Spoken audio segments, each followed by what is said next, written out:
Voilà, l'enregistrement est en cours. Euh, donc, bienvenue à ce webinaire de Formapi Nevers. Et je vais laisser la parole au directeur de Formapi Nevers, Mathieu Moreux, pour qu'il nous fasse voilà, le petit mot, un petit mot d'introduction de sa part. Donc, veuillez couper Oui, les micros et Mathieu, on te laisse la parole. oui, non, mais je ne vais pas vous embêter très très longtemps, hein, bien sûr. On n'est pas là pour ça, on est là pour écouter les bons conseils concernant la nutrition. Et Pierruc, tu sais comme moi qu'on a beaucoup à entendre. Voilà. Donc, je suis très très heureux de vous accueillir ce soir pour notre premier webinaire, plus spécifiquement sur la nutrition, avec notre invité Sylvain Fréville. Je tenais à remercier tous les participants présents ce soir et notamment, je tenais aussi à remercier Pierre-Hugues et Benoît pour l'organisation de ce webinaire, justement. Je tenais aussi à excuser le président de l'association Formapi, Pierre-Olivier Lavaux, qui a des soucis d'ordre technique, voilà, et qui ne pourra pas se connecter ce soir. Euh, je vous souhaite juste un très bon webinaire, qu'il soit instructif et collaboratif, et que cette soirée ne soit pas la dernière. Vraiment, je vous souhaite encore une bonne soirée et je vous remercie encore de votre présence. Voilà. Merci, merci Mathieu. Sylvain, écoute, on va te laisser la parole. Enfin, dernière chose, on vous avait annoncé un invité avec la présence d'Aitor, joueur de Luçon Rugby. Étant donné le beau parcours que Luçon a fait, ils ont organisé une soirée partenaire et une soirée pour les abonnés du club au stade. Aitor essaye de nous rejoindre. Il avait des obligations du coup professionnelles qui n'étaient pas prévues le jour où on avait fixé la date, bien sûr, hein, un petit peu inhérent au parcours de Luçon. Donc j'espère qu'il a dit qu'il essaierait voilà, de se connecter une petite fois. Donc j'espère qu'il sera parmi nous pendant la soirée. Désolé pour son absence. J'ai essayé de trouver d'autres personnes, mais au pied levé, ça a été compliqué, voire impossible. Sylvain, on te laisse la parole et bon webinaire à Ça tous. marche. Merci. Merci Pierre-Hugues. Alors, avant de commencer, bonsoir à tout le monde. Juste pour que les gens sachent un petit peu qui je suis. Donc, pour faire rapide, je suis plutôt un passionné de l'entraînement et de tout le système qu'il y a autour de l'entraînement. D'où mon envie depuis quelques années d'apprendre beaucoup et de connaître beaucoup la nutrition et son fonctionnement. Et c'est tellement large que, en fait, ce qui est juste aujourd'hui ne le sera sûrement pas demain. Donc, en fait, ce que je vais vous présenter là, c'est ce qu'on peut trouver dans les écrits, ce qu'on peut retrouver dans les recherches, et c'est aussi ma vision des choses. Voilà. Donc, je vais vous partager la présentation. N'hésitez pas, si vous avez des questions, soit le mieux, c'est de les partager peut-être le groupe de discussion. Comme ça, Pierre-Hugues pourra les récupérer et puis après peut-être poser des questions et j'essaierai de répondre à ça. Voilà. Donc, n'hésitez pas surtout à poser un maximum de questions. Alors, je vais essayer de partager. Hop, hop, hop, hop, hop. Vous me dites si vous voyez. C'est bon? Vous voyez? C'est bon, Sylvain, tu peux enchaîner. C'est bon? Alors, voilà. Donc, en fait, la nutrition, c'est quelque chose de hyper large. Donc, vous avez de la nutrition pour tout, déjà pour la vie, pour n'importe qui. Vous avez aussi de la nutrition pour les sportifs. Et c'est plutôt ce domaine-là sur lequel je vais aller. Maintenant, ce qui est valable pour les sportifs est valable pour n'importe qui. Après, effectivement, quand on a des problèmes de santé, il y a des choses peut-être à adapter. Mais ça, c'est plutôt d'ordre des médecins ou des diététiciens, sont plutôt leur domaine de compétences. D'accord? Donc moi, je vais plutôt parler de là-dessus. Après, comment je conçois le sport? Déjà, première chose, le sport, c'est pour moi, c'est la santé. C'est-à-dire qu'à un moment donné, c'est la première chose que ça doit apporter. C'est aussi, qui dit sport, dit sommeil, parce que le deuxième élément essentiel, et qui pour moi est le premier élément de récupération, c'est le sommeil. Et la nutrition joue un rôle essentiel dans l'amélioration du sommeil. Et puis la dernière chose, c'est que pour être performant en sport, il faut avoir une nutrition qui est adaptée. Alors bien sûr, adaptée à chaque sport, mais enfin, il y a des choses de base qui permettent d'optimiser le sport. C'est-à-dire que si on mange correctement, bah forcément, on a moins de chances de se blesser. Si on mange correctement, il y a moins de problèmes de sommeil, il y a moins de problèmes de santé. S'il y a moins de problèmes de santé, il y a moins de problèmes dans le sport. Et donc, moins de problèmes de blessures. Voilà. En gros, pour faire simple, la nutrition, c'est quoi? C'est un ensemble de paramètres. Il y en a 3. Il y a l'hydratation que je mettrai en premier. C'est la première chose qu'on verra ensemble. La deuxième chose, c'est les macronutriments. Et la troisième chose, c'est les micronutriments. Et en fait, c'est pas on choisit. C'est en fait, c'est les 3 doivent être faits ensemble et fonctionnent ensemble. C'est-à-dire que s'il manque un des paramètres, ça impacte le reste et forcément, ça ne peut pas fonctionner correctement. Donc, on rentrera un petit peu plus dans le détail, même si j'ai essayé de rester simple. Si c'est trop complexe, il ne faut pas hésiter de le dire. S'il y a des questions par rapport à ce que je dis, je peux rentrer un petit peu plus dans le détail. Mais l'idée, c'est ça, c'est vraiment de comprendre c'est un triptyque, hydratation, macronutriments, micronutriments. Alors, on commence par le premier, qui est pour moi essentiel, c'est l'hydratation. Et l'hydratation, il commence par l'eau. L'eau, c'est la base du corps. Pourquoi c'est la base? Parce qu'aujourd'hui, c'est en gros constitué entre 60 et 80% du corps. Si on regarde dans certains organes, on peut même aller encore plus loin en termes de pourcentage. Donc, ça veut dire qu'à partir du moment où on a une problématique de quantité d'eau, on a une problématique de fonctionnement. Donc, moins d'eau, puisque un des rôles de l'eau, c'est d'éviter l'hyperthermie, donc la montée en température. Qui dit montée en température dit arrivée de problématiques de fonctionnement. Qui dit arrivée de problématiques de fonctionnement dit dysfonctionnement et donc dit problématiques de blessure, de fatigue, etc. Voilà, en gros, voilà. Quel rôle ça peut avoir? Vous voyez, j'ai mis un certain nombre de listes. Ça fait beaucoup, beaucoup, beaucoup de choses. Et son rôle principal, c'est surtout le maintien de son fonctionnement de base dans un certain nombre de domaines. Donc, il y a un rôle d'hydratation, mais il y a un rôle aussi de composition des différents éléments. Comment on peut vérifier qu'on a un corps qui est bien hydraté? Il y a plusieurs façons de faire. La première chose qu'on peut trouver facilement, c'est la couleur de l'urine. Ça, c'est facile. Plus elle est foncée, moins on est hydraté correctement. Alors après, il y a quelques études qui vont pas forcément dans ce sens-là, mais enfin bon, en général, c'est plutôt comme ça. Le deuxième truc, c'est un petit peu plus scientifique, même si ça existe aujourd'hui et on en trouve relativement facilement. C'est un spectromètre d'analyse. Moi, j'en ai pour quelques sportifs que je suis et leurs entraîneurs ont ça, et notamment quand ils montent en altitude ou quand ils sont dans des zones de chaleur extrême. Ça permet de contrôler leur niveau d'hydratation, puisque on sait aujourd'hui, moi j'ai quelques outils qui me permettent de mesurer l'état de fatigue des athlètes. Et ce qu'on voit, on peut voir que un athlète qui a un problème de déshydratation, c'est quelquefois une semaine d'entraînement gâchée pour une déshydratation pour quelqu'un qui, par exemple, n'a pas fait l'effort de boire correctement sur un voyage qui peut durer une journée. Il ne va pas boire parce qu'il est dans l'avion, il ne va pas faire l'effort, il va arriver. Et son système de fonctionnement est pas bon. Et puis, on va se retrouver avec un état de fatigue au départ. Alors, quand on part en stage, 15 jours à l'étranger, et puis qu'on a une semaine d'entraînement foutu en l'air pendant le voyage, on n'a pas bu, c'est quand même dommage. Et ça a tendance un petit peu à agacer les entraîneurs. Ce que je peux comprendre, sachant que c'est quelque chose de facile à faire. Et puis, il y a quelque chose de simple pour vérifier que l'athlète boit bien, c'est au début de l'entraînement, on monte sur la balance. À la fin de l'entraînement, on monte sur la balance. Et s'il y a un delta, on peut imaginer que si la personne n'a pas bu, ça peut être une perte hydrique.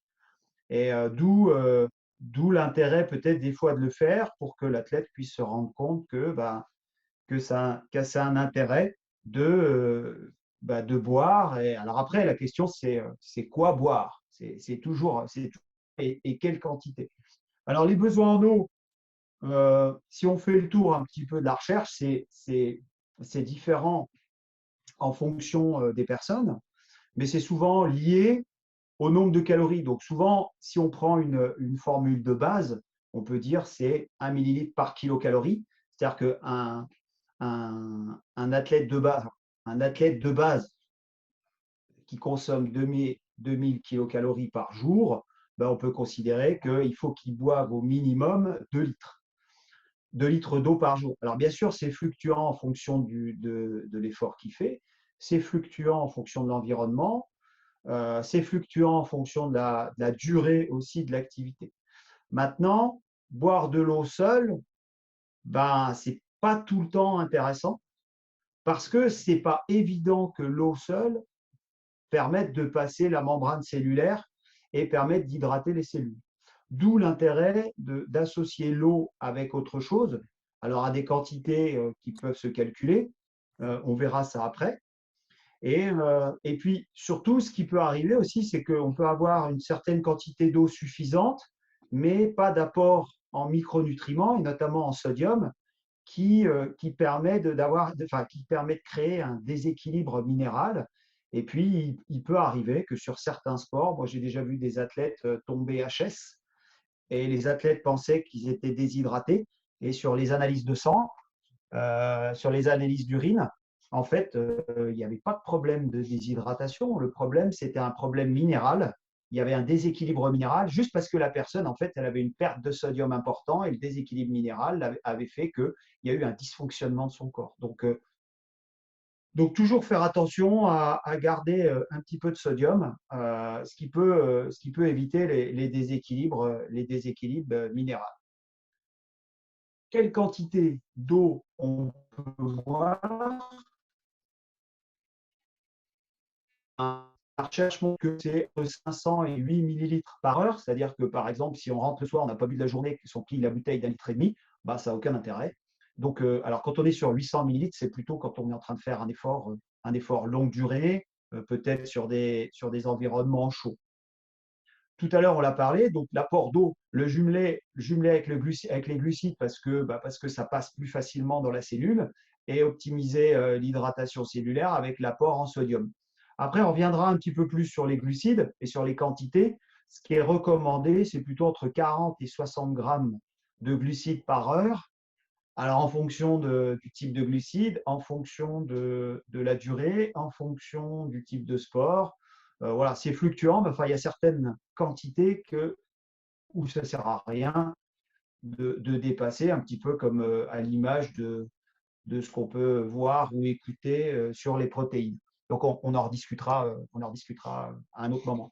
Donc là, je vous ai mis un petit tableau qui fait récap un petit peu sur le niveau d'activité, la quantité d'eau à boire en fonction du type d'effort, en fonction de la température, mais aussi en fonction du pourcentage d'humidité. Et on s'aperçoit qu'effectivement, plus la température augmente, plus le niveau d'humidité augmente, plus l'intensité augmente et plus la quantité d'eau à boire va devenir importante. Ce qui veut dire qu'à un moment donné, si on prend l'extrême, 40 degrés à 100% d'humidité, en gros, c'est sur des efforts en forêt équatoriale, sur des efforts importants, on s'aperçoit qu'on peut vite se mettre en danger. Donc voilà, donc c'est des choses à faire varier en fonction de ce qu'on fait, en fonction de la température. On ne va pas boire la même chose s'il fait froid que s'il fait chaud, que si on fait un petit footing tranquille, que si on fait une séance de fractionné, voilà, que si on habite dans le nord ou dans le sud, ce n'est pas tout à fait la même chose. Là, si vous voulez, si on reprend le boisson d'effort, ça c'est un petit dessin que moi j'ai fait, que je trouve qui est intéressant. C'est-à-dire que vous donne un petit peu la quantité de glucides qu'il faudrait sur une boisson d'effort. On s'aperçoit que déjà, entre 30 minutes et 1h30, juste de l'eau, ça suffit. Il n'y a pas besoin de plus. Okay, qu'au-delà d'1h30, on peut commencer à rajouter des glucides. OK? Alors, quel type de glucides? Bah, plutôt du glucose, d'accord? Et que de toute façon, l'organisme ne supporte que maximum 60 grammes de glucose par heure, sauf si on rajoute du fructose. Alors, la différence, c'est que le glucose, c'est ce que vous avez le sucre blanc, le fructose, c'est ce que vous trouvez dans les fruits. Il y en a un qui se digère plus vite que l'autre, sauf que si on avait inversé, si on inversait et qu'on mettait du fructose en quantité plus importante, on se retrouverait avec des problèmes de digestion, des problèmes de diarrhée, des problèmes d'assimilation. Donc, en gros, ça veut dire que jusqu'à 60 grammes par heure, ça c'est le maximum qu'on peut assimiler en termes de glucose. Si on veut assimiler plus de sucre, ben, il faut rajouter maximum 30 grammes de glucose pour arriver à 90 grammes par heure. Ça, c'est la limite fixée. La recherche montre à peu près ça. Alors, bien sûr, encore une fois, toujours pareil, c'est très dépendant de certaines personnes. Il y a certaines personnes qui vont l'assimiler plus facilement. Il y en a dès qu'ils vont prendre du glucose à forte dose, ils vont avoir du mal. Moi, par exemple, si je fais du sport et que je prends un gel, moi, ça repart instantanément. Pourtant, c'est du glucose, mais la forme de ce glucose-là me convient pas du tout. Voilà. Bon, moi, c'est comme ça. Après, il y en a, c'est différent. Ce qu'il faut savoir aussi, c'est que pour stocker 1 gramme de glucose, il faut 3 grammes d'eau. Ça veut dire qu'à un moment donné, si vous voulez stocker dans le muscle du glycogène, si vous n'amenez pas d'eau, vous ne stockerez pas le glycogène. Dire, moi, je vais prendre mon sucre, comme ça, je vais faire du glycogène. Non, s'il ne boit pas assez, ça ne marchera pas. Donc, il faut bien comprendre que la quantité d'eau, on peut la multiplier par 3, puisque pour 1 gramme de glucose stocké sous forme de glycogène, il faut en gros, c'est 2,7 grammes, mais en gros, c'est 3 grammes d'eau. Voilà.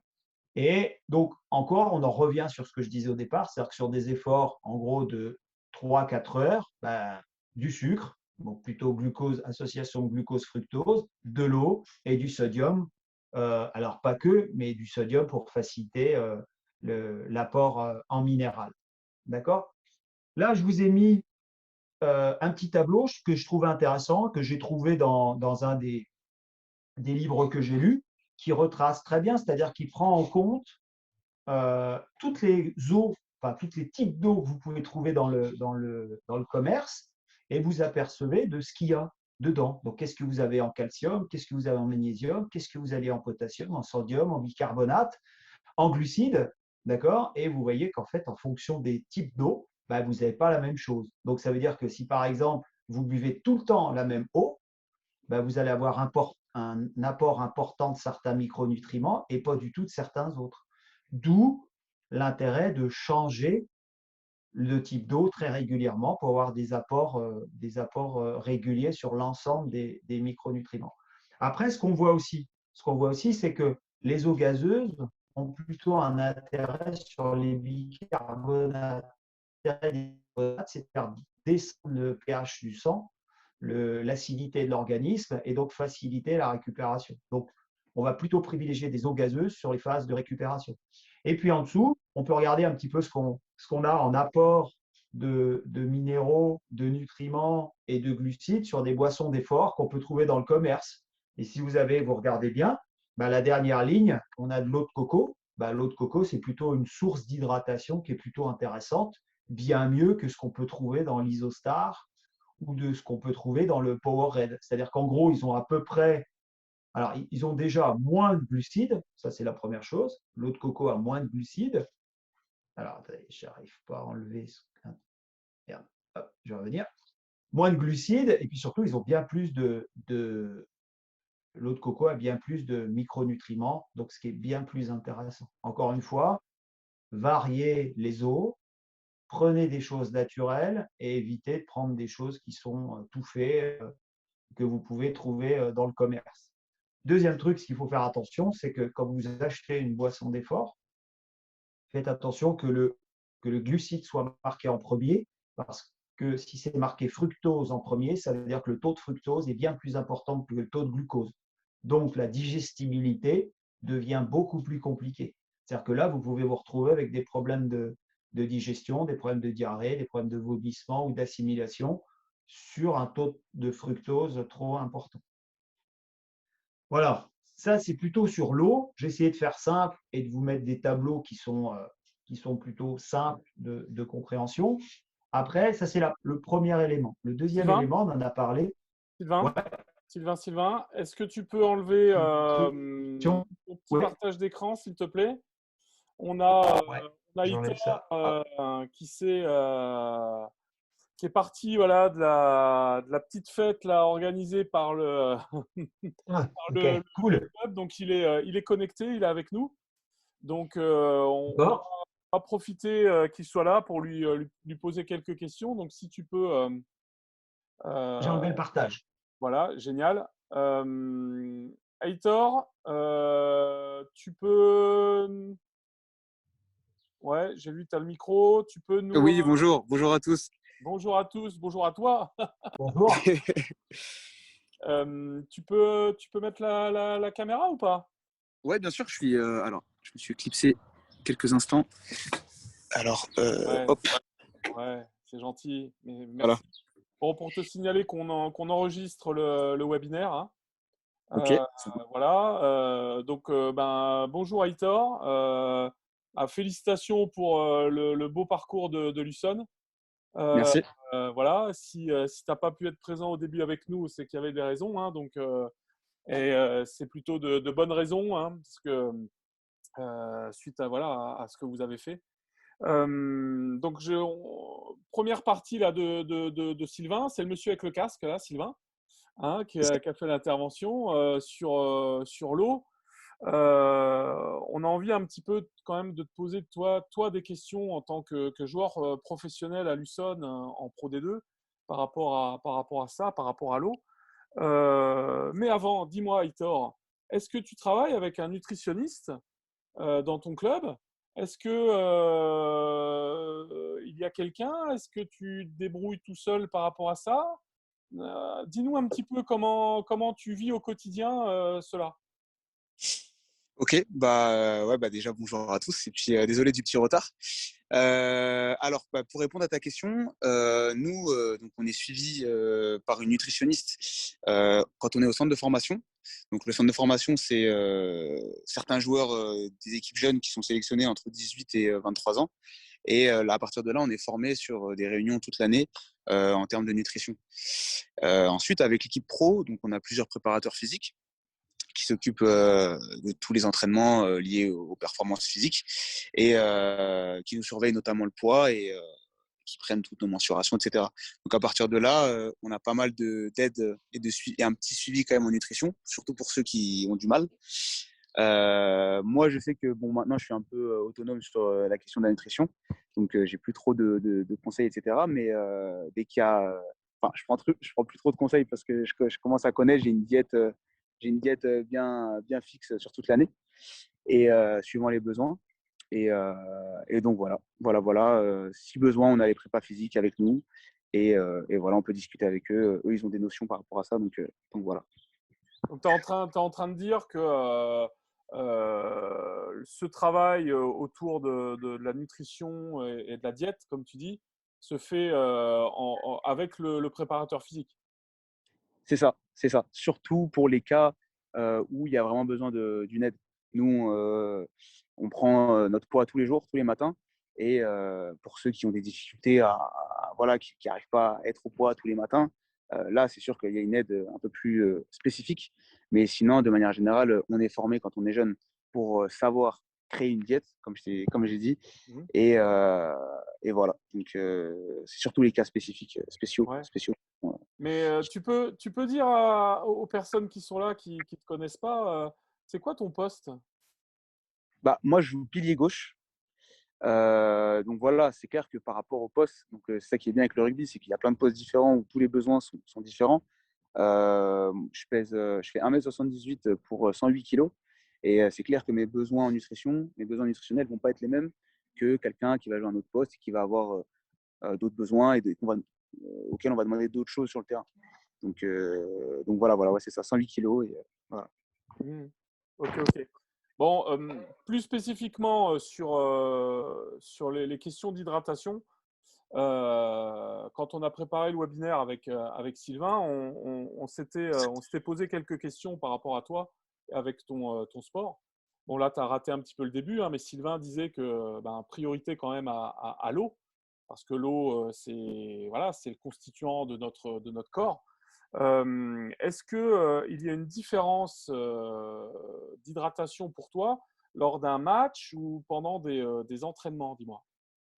Bah, c'est justement intéressant qu'on parle de ça. D'ailleurs, je trouvais très intéressant ce que disait Sylvain juste avant, enfin du peu que j'ai vu pour l'instant là. Parce que là, on a joué notamment le match là, de demi-finale à Mont-de-Marsan et on avait prévu de très grosses chaleurs là-bas. Bon, au final, on a eu que 26 degrés, mais à la base, il devait faire une trentaine de degrés. Donc, toute la semaine, on s'était complémenté en différents produits pour prévoir des crampes, pour prévoir les crampes qu'on pouvait avoir durant le match.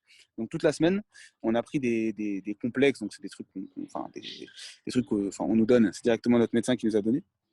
Et c'est des complexes de minéraux avec du magnésium, etc., etc. Je ne saurais pas vous dire exactement tous les composants là de tête, mais voilà. Et donc le résultat, c'est que on n'a pas eu de crampes du tout, malgré les très fortes chaleurs et le manque d'hydratation que ça enclenche. Et voilà par rapport à ça.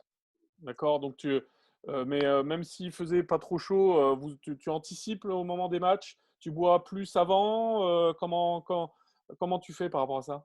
Ouais, bien sûr. Moi, j'essaie d'avoir déjà une forte hydratation toutes les semaines d'entraînement. Et bien sûr, on l'accentue le jour du match.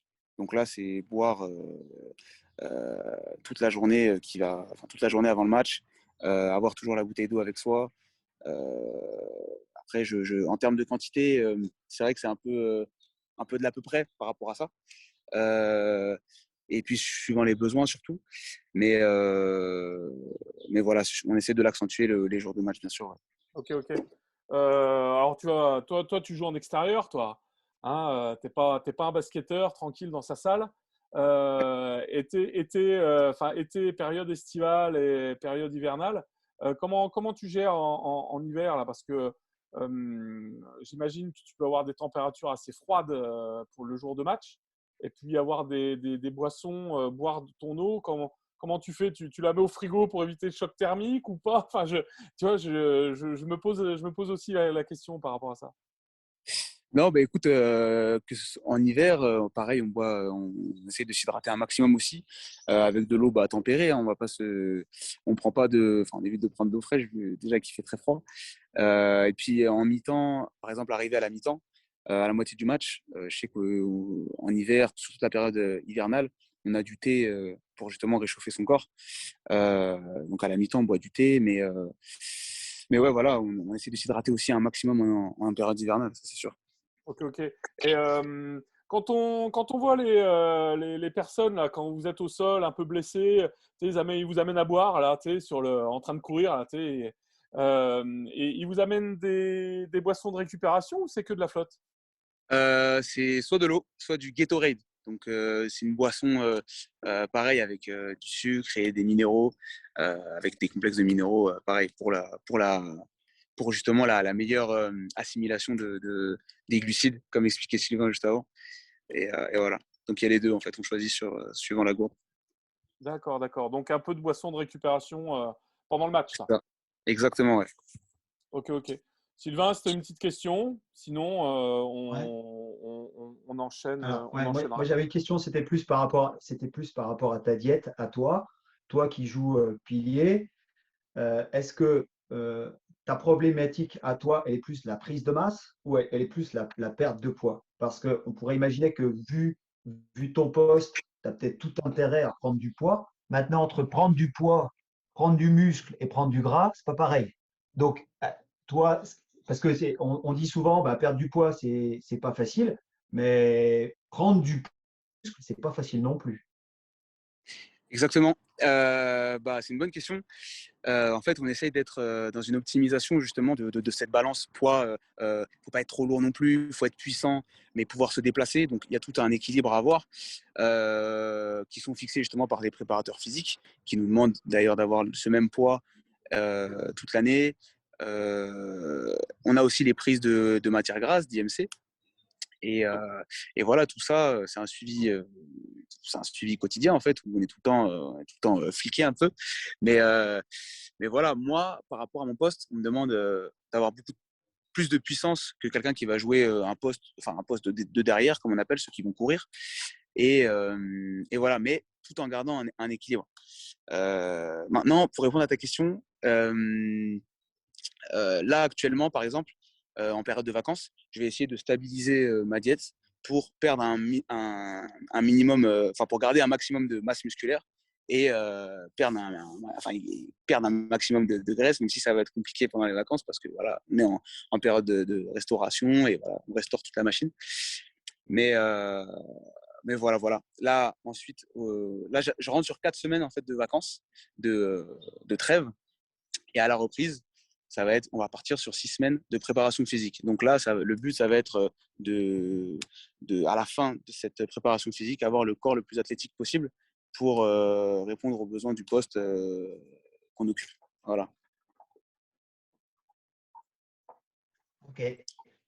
Moi, Voilà. j'avais une autre question. J'avais une autre question, c'était par rapport à l'hydratation. Est-ce que l'hydratation, c'est un petit peu fait au feeling en fonction des personnes, ou alors il vous mesure votre niveau d'hydratation, ou enfin comment il fait? Il existe des balances qui permettent de le faire. Il existe des spectromètres d'analyse qui permettent de le faire, où il suffit d'avoir l'urine dans un tube, qui est relativement facile. Est-ce qu'ils le font? Est-ce qu'ils le font pas? Et s'ils le font, comment ils font? Bah non, ce genre de méthodes ne sont pas utilisées. C'est plus au feeling et suivant les besoins de chacun. Si voilà, les préparateurs physiques se rendent compte, prennent conscience qu'il y a un joueur qui a voilà, des problèmes d'hydratation. Par exemple, je sais qu'il y a eu un cas il y a un certain temps, il y avait un joueur qui se déchirait souvent. Il faisait souvent des déchirures musculaires. Donc voilà, on est allé chercher, je sais que les préparateurs physiques sont allés chercher les raisons et l'hydratation en faisait partie. Donc à partir de là, ils ont fait tout un programme d'hydratation et pour déconstruire ses habitudes en fait. Et voilà, par rapport à ça, c'est plus suivant les besoins. Mais toutes ces techniques d'analyse, c'est vrai que on pourrait tendre à se professionnaliser en utilisant ça, mais pour l'instant, c'est vrai que c'est pas utilisé. D'accord. Voilà. Ok. Il n'y a pas forcément d'autres questions. Peut-être qu'on va continuer, enchaîner sur la suite, Sylvain, sur les Ok, ok. macronutriments, si j'ai bien C'est suivi. ça. C'est bien ça. Écoute, je repartage mon écran. OK? Et Et Aitor, si tu as besoin de retourner, hein, tu nous fais un petit message et puis on te souhaite une bonne fin de soirée, hein, si tu peux pas rester, hein. Bah, ça marche. Bah, écoute, je te remercie encore pour l'invitation et puis merci à tous de m'avoir écouté. Ça m'a fait très plaisir. Eh bien, écoute, à merci très à toi. bientôt. Merci à toi. Merci. Ciao. Alors, donc les macronutriments, donc là, c'est la deuxième famille, celle qui vient après l'hydratation. Donc là, en gros, il y en a trois, hein, on l'a vu. Enfin, je l'ai dit tout à l'heure, c'est protéines, glucides, lipides. Je ne sais plus dans quel ordre je l'ai mis, mais je commence toujours par les protéines parce que bah, souvent c'est ce qui peut. Enfin, on a certaines visions des protéines et souvent une mauvaise vision. Alors, ce qu'il faut comprendre déjà, c'est qu'en termes de calories, c'est 4 kilocalories par gramme. Et en fait, les protéines et les glucides, c'est 4 kilocalories par gramme. Donc déjà, ça veut dire que c'est la même chose. C'est-à-dire qu'en termes de quantité, si on mange 100 grammes de protéines, c'est la même chose que si on mangeait 100 grammes de glucides en termes de calories. Par contre, les lipides, c'est 9 kilocalories. C'est-à-dire que c'est plus du double. Ça veut dire que déjà, après, il y a des stratégies de prise de poids ou de perte de poids en fonction des macronutriments qu'on peut prendre. Donc voilà, ça c'est la première chose. La deuxième chose, c'est que la capacité à digérer ces aliments, d'accord, ça dépense de l'énergie et c'est pas la même chose. C'est-à-dire que pour des protéines et des glucides qui ont 4 kilocalories, la dépense thermique des protéines, elle est bien plus importante que celle des glucides. Donc, ce qui veut dire qu'en gros, on digère plus vite avec moins d'énergie les glucides qu'on peut le faire avec des protéines. C'est-à-dire qu'après, sur des stratégies de prise ou de perte de poids, bah, c'est à réfléchir puisqu'ils ont les mêmes calories. Voilà. Alors, je le trouve intéressant cette photo parce que, en fait, ça résume un petit peu les protéines où on peut les trouver. On peut les trouver dans plein de choses. Et donc, c'est pour ça que c'est intéressant d'aller les chercher dans différents endroits. La première chose, c'est que voilà, le rôle des protéines, ils ont un rôle, c'est structurel. D'accord? Donc, ça, c'est important. Et puis, le deuxième rôle qui est important aussi, c'est dans le fonctionnement général de tout ce qui est physiologie autour du corps. Et on verra que ça amène du rôle dans le fonctionnement du cerveau. C'est pour ça que c'est hyper important. C'est-à-dire, quand on parle de protéines, on ne parle que qu'il y a d'autres éléments à l'intérieur qui sont intéressants et qui sont essentiels et que souvent on oublie. D'accord? Donc, on voit qu'il y a un certain nombre de rôles dans différentes choses, dans la fonction immunitaire, dans la digestion, dans la construction musculaire, dans la coordination des différentes parties du corps. Donc, ça peut être intéressant de travailler sur des types de protéines qui sont différents.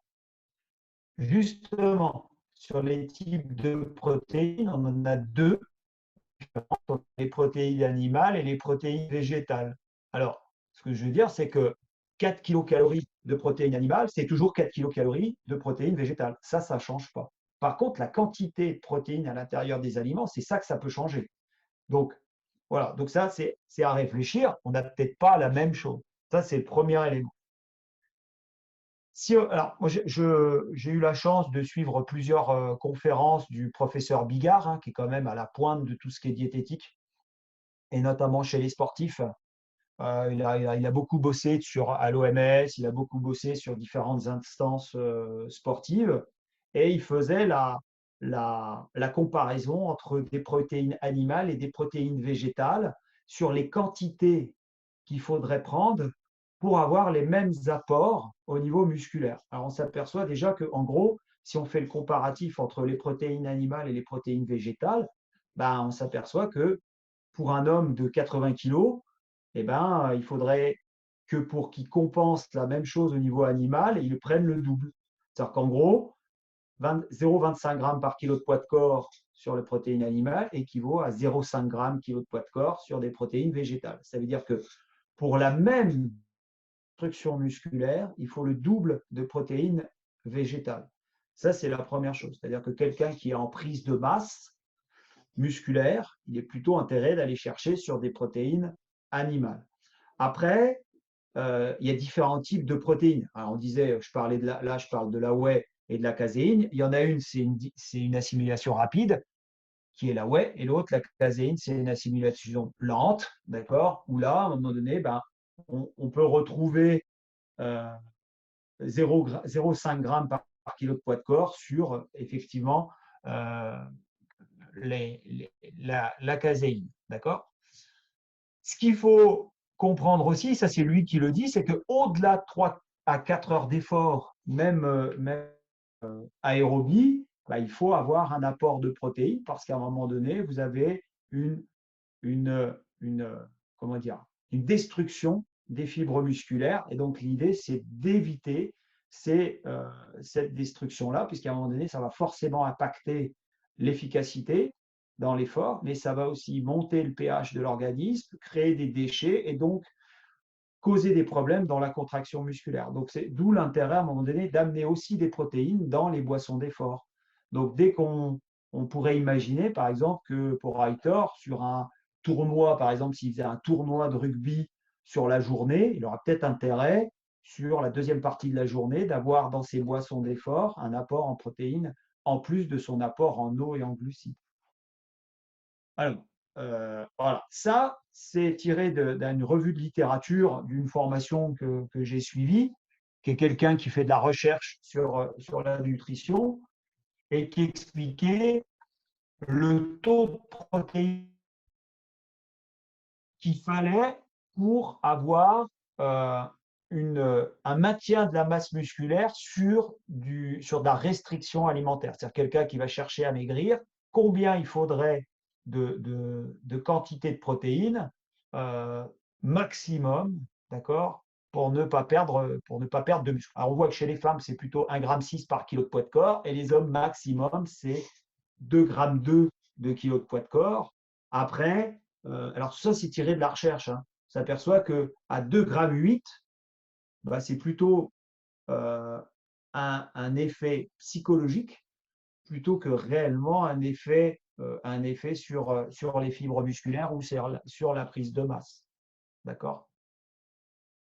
Après, la quantité de protéines, elle dépend de plusieurs choses. Elle dépend du sport, elle dépend de l'âge, elle dépend du sexe, elle dépend de la masse musculaire, elle dépend de la masse grasse, si on veut prendre ou perdre du poids, et elle dépend aussi de l'environnement. Et j'aurais presque pu rajouter aussi, elle dépend aussi de l'expérience dans le sport et dans la musculation, si on fait de la musculation. D'accord? Là, je vous ai mis les quantités qu'on avait besoin par jour. Hein, c'est toujours en grammes par kilo de poids de corps en fonction du sport qu'on peut faire. Et je vous ai mis, alors je trouvais le tableau intéressant parce qu'il y a les quantités en glucides, mais il y a aussi la répartition en termes de portions d'une alimentation normale. C'est-à-dire que si l'alimentation vous permet de vous amener ce que vous avez besoin, bah, ce n'est pas la peine de prendre des cochonneries qu'on peut trouver dans le commerce, des protéines, de la whey ou des trucs comme ça. Prenez déjà des produits de très haute qualité. Alors forcément, ils sont un petit peu plus chers, mais vous économisez les produits diététiques que vous pouvez acheter. Donc, ce qui est bien plus intéressant, puis ce qui est vachement plus agréable à manger. D'accord? Ça, c'est la quantité de protéines pour quelqu'un en bonne santé. Vous voyez que quand on regarde, on voit plutôt 1,2 g, 1,8 g chez les personnes qui en prennent le plus. Et pourtant, on entend quelquefois sur les réseaux des gens qui prennent 2,5 g, 3 grammes. Alors voilà, enfin, l'intérêt d'en prendre autant, bah, il n'y en a aucun, si ce n'est de finir les protéines dans les toilettes. C'est le seul truc que ça peut faire. D'accord? Alors, moi, je vous parle d'un aliment qui vous permet de vous emmener un maximum de protéines en un minimum de place, ce qu'on appelle un super aliment, c'est l'œuf. Alors l'œuf, on peut s'en servir, par exemple, les gens qui sont végétariens, qui ne mangent pas de viande, bah, s'ils ont un apport en œuf suffisant, c'est suffisant pour avoir les apports en protéines. Et puis surtout, ce qui est intéressant, c'est que souvent les gens qui sont végétariens, ils ne prennent pas de viande. Et dans la viande, ben, il y a une vitamine qui est essentielle, c'est la vitamine B12 qu'on retrouve dans l'œuf et qui permet de compenser ce déficit en vitamine B12. Donc c'est pour ça que l'œuf, il est intéressant. Il est d'autant plus intéressant que si on regarde les quantités de calories, de protéines, de lipides, de micronutriments, on voit qu'à un moment donné, il y a un maximum de soit dans le jaune ou que ce soit dans le blanc. C'est-à-dire qu'on entend aussi beaucoup, il ne faut pas manger le jaune, il ne faut pas manger le blanc, ou comment il faut les manger. Ben non, à un moment donné, l'œuf, il est très, surtout s'il est bio. Et donc, on voit qu'à un moment donné, il y a beaucoup de choses intéressantes qu'il y a à l'intérieur. Maintenant, après, il y en a qui vont vous dire, ah ouais, mais après, il y en a, comment il faut le prendre, est-ce que ça s'absorbe bien? Voilà. Alors, ce qu'on peut voir, on peut voir la différence entre le blanc cuit et le blanc cru. Il y a beaucoup de culturistes qui vont vous dire, ah ouais, mais il faut le prendre des œufs crus. Ben voilà, vous avez le niveau d'absorption des protéines quand il est cuit ou quand il est cru. Donc, en gros, il vaut mieux qu'il soit cuit que cru. L'absorption est bien meilleure. Donc, dans l'idéal, ce serait un œuf à la coque. C'est-à-dire le blanc plutôt cuit et le jaune plutôt coulant. C'est ce qui permet d'absorber le mieux l'œuf et les protéines qui vont avec. Voilà. Après, là, moi, je vous ai mis la différence de teneur ou de digestibilité dans les différentes protéines. Déjà, la teneur en leucine, la leucine, c'est un acide aminé qui est important dans la construction musculaire. Qu'est-ce qu'on voit? On voit que l'apport en protéines animales, le taux de leucine est bien plus important que tout ce qui est protéines végétales. Maintenant, la teneur en acides aminés, essentielle, on voit aussi que tout ce qui est animal est bien plus important. On voit aussi que la digestibilité, donc c'est le graphique en bas à gauche, on voit que c'est bien plus facile de digérer des protéines animales que des protéines végétales. D'accord? Voilà, donc ça veut dire qu'en termes de digestion et d'assimilation, c'est bien mieux de les amener en animal qu'en végétal. Maintenant, après, on peut aussi essayer d'amener ce qu'on a besoin en protéines végétales. Et c'est là que je vous ai mis le dernier petit graphique en bas qui fait que si on combine l'ensemble des protéines et des sources de protéines végétales, on peut arriver à avoir l'ensemble de ces apports en protéines. Donc, ça veut dire que le mieux, c'est quand même d'aimer, si on n'aime pas la viande, c'est quand même de bien aimer l'ensemble des protéines végétales et des différents facteurs. Alors, vous voyez, si on reprend les graphes du dessus, vous avez les lentilles, le quinoa, les haricots verts, le maïs, le soja, enfin, il y a plein de choses. Mais l'idée, c'est, encore une fois, c'est pas de manger que ça ou que ça, c'est de varier votre alimentation. Plus elle sera variée, moins vous aurez de problèmes de manque de ci ou de ça. Voilà. Là, je vous ai mis, en gros, ça, c'est un petit graphe qui résume la digestibilité. Donc, plus on se rapproche de 1, plus c'est facile à digérer. Plus on se rapproche de 0, moins c'est facile à digérer. Et on s'aperçoit qu'effectivement, tout ce qui est protéines animales se digère beaucoup plus vite et beaucoup mieux que si on prenait des protéines végétales. Donc, c'est à prendre en compte. Si ça se digère plus lentement, souvent on en prend moins. Si on en prend moins, on prend moins de quantité de protéines. Donc, c'est là où ça peut poser problème sur certains sports, par exemple comme Aitor, qui est lui un pilier, qui lui a peut-être besoin d'une bonne masse musculaire. Et lui, il va peut-être avoir du mal s'il prend que des protéines végétales. D'accord? Voilà. Ça, c'est différent qu'on voit donc pour 100 grammes et rapporté en termes de calories pour 100 grammes. Encore une fois, on voit que le taux de protéines animales est bien plus intéressant rapporté au kilocalories. D'accord? Alors souvent, on se dit, je vais prendre des végétaux comme ça, je prendrai moins de calories. Si on fait aux mêmes quantités de protéines, non, en fait. Donc, c'est pour ça que c'est des idées reçues de se dire, je vais mettre plus de protéines, ce qui permettra d'avoir autant d'apports en protéines. Ouais, mais vous augmentez le nombre de kilocalories. Donc, si vous voulez prendre de la masse, très bien. Si vous voulez maigrir, mauvaise idée. Ça, ce graphique, en fait, c'est un graphique qui explique que la quantité maximum par prise de protéines, c'est 20 grammes, sauf si vous avez un énorme niveau de masse musculaire. En gros, ça veut dire que, hormis des culturistes ou des sports de force, d'aller au-delà d'une prise de 20 grammes n'a pas d'intérêt.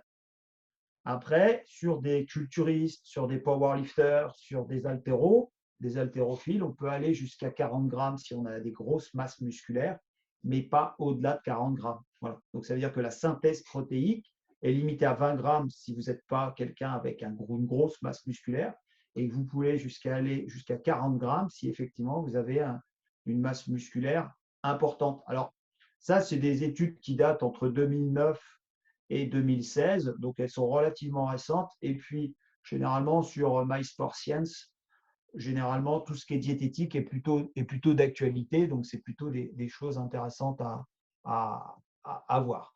Voilà, donc en gros, en résumé, si on résume, il a été démontré que 20 grammes par kilo de poids de corps, c'était plutôt intéressant et suffisant, et que si on va aller au-delà, il fallait maximum 40 grammes, il fallait une masse musculaire qui est plutôt importante. D'accord? Voilà. Après, je vous ai quand même mis un petit truc, c'est-à-dire que souvent on voit des choses sur Internet, on voit plein de trucs, on voit des gens qui prennent des taux de protéines importants. Je vous ai quand même mis la prise de masse musculaire, d'accord, maximale, que vous pouvez prendre de façon naturelle. C'est-à-dire qu'il y en a qui parlent, ils disent ouais, moi j'ai pris 10 kilos de muscle. Ouais, mais des fois, il n'y a pas que des protéines dans ce qu'ils prennent. Donc attention à ce que vous voyez, attention à ce que vous lisez et attention à ce que les gens prennent. C'est-à-dire que de façon, ça c'est pareil, c'est de la recherche qui a montré que pour arriver, quand vous êtes sur votre 3e année de renforcement musculaire, si vous arrivez dans l'année à prendre entre 2 et 4 kilos, c'est bien. Si vous prenez 10 kilos, c'est qu'il n'y a peut-être pas que des protéines. Il y a peut-être autre chose avec. Donc, méfiance dans ce qu'on vous dit, dans ce que vous pouvez lire. OK? Voilà, ça, les acides aminés. Donc, ça, c'est hyper essentiel. Alors, comme son nom l'indique, vous avez des essentiels et des non essentiels. Vous en avez 20. avec différents noms plus ou moins compliqués. Vous en avez 3 types. Donc, je vous l'ai dit, les non essentiels, ça, c'est ceux qui sont synthétisés à partir d'eau qu'il y a dans le corps. Les essentiels, qui sont les acides aminés apportés par l'alimentation. Et vous avez les semi-essentiels, qui sont, eux, synthétisés à partir d'autres acides aminés qui sont plutôt essentiels. Pourquoi c'est important, ça? Parce qu'en fait, ils ont un rôle de fonctionnement sur. On verra un petit peu plus loin, je vous en parlerai. Là, je vous ai mis juste un petit tableau qui résume en gros les acides aminés essentiels, où on les trouve dans l'alimentation. Donc, vous voyez qu'on peut les trouver partout. Mais si vous voulez l'ensemble des acides aminés essentiels, il n'y a qu'un aliment qui permet de vous les apporter.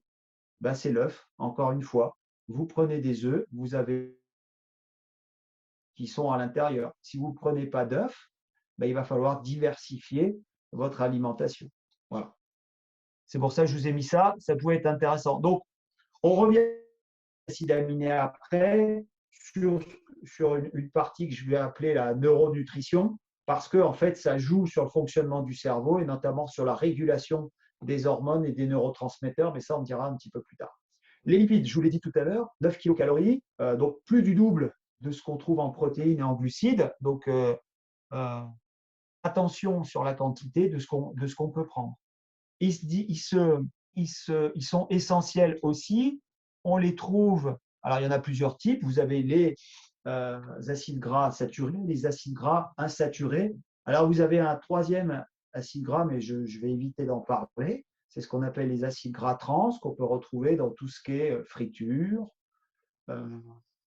junk food, toutes ces choses-là qu'on aime beaucoup et qui sont très mauvais pour la santé. Donc ceux-là, on va éviter d'en parler, puisqu'ils n'ont aucun intérêt en fait. Hormis le plaisir, mais bon, après, chacun doit savoir s'il a envie de se faire plaisir au détriment de sa santé. À chacun de voir. Alors je suis un peu cash là-dessus, mais c'est une réalité. Donc les acides gras saturés, bah, on en a besoin aussi.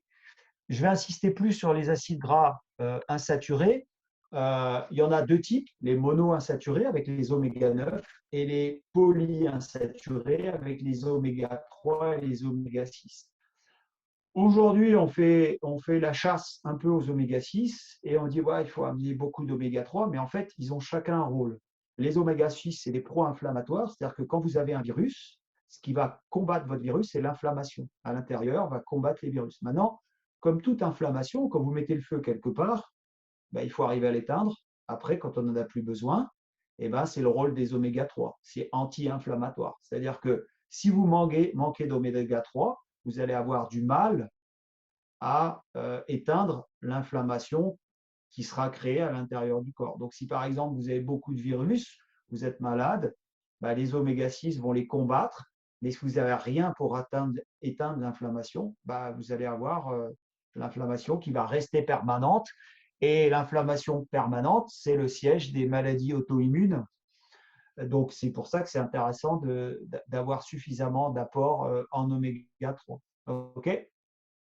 Voilà, en gros, je vous ai mis comment on peut retrouver ces différents types de lipides dans l'alimentation. Oméga 3, oméga 6, les oméga 9, c'est souvent l'huile d'olive. Je vous ai remis un petit graphe avec les différents éléments où on peut les trouver.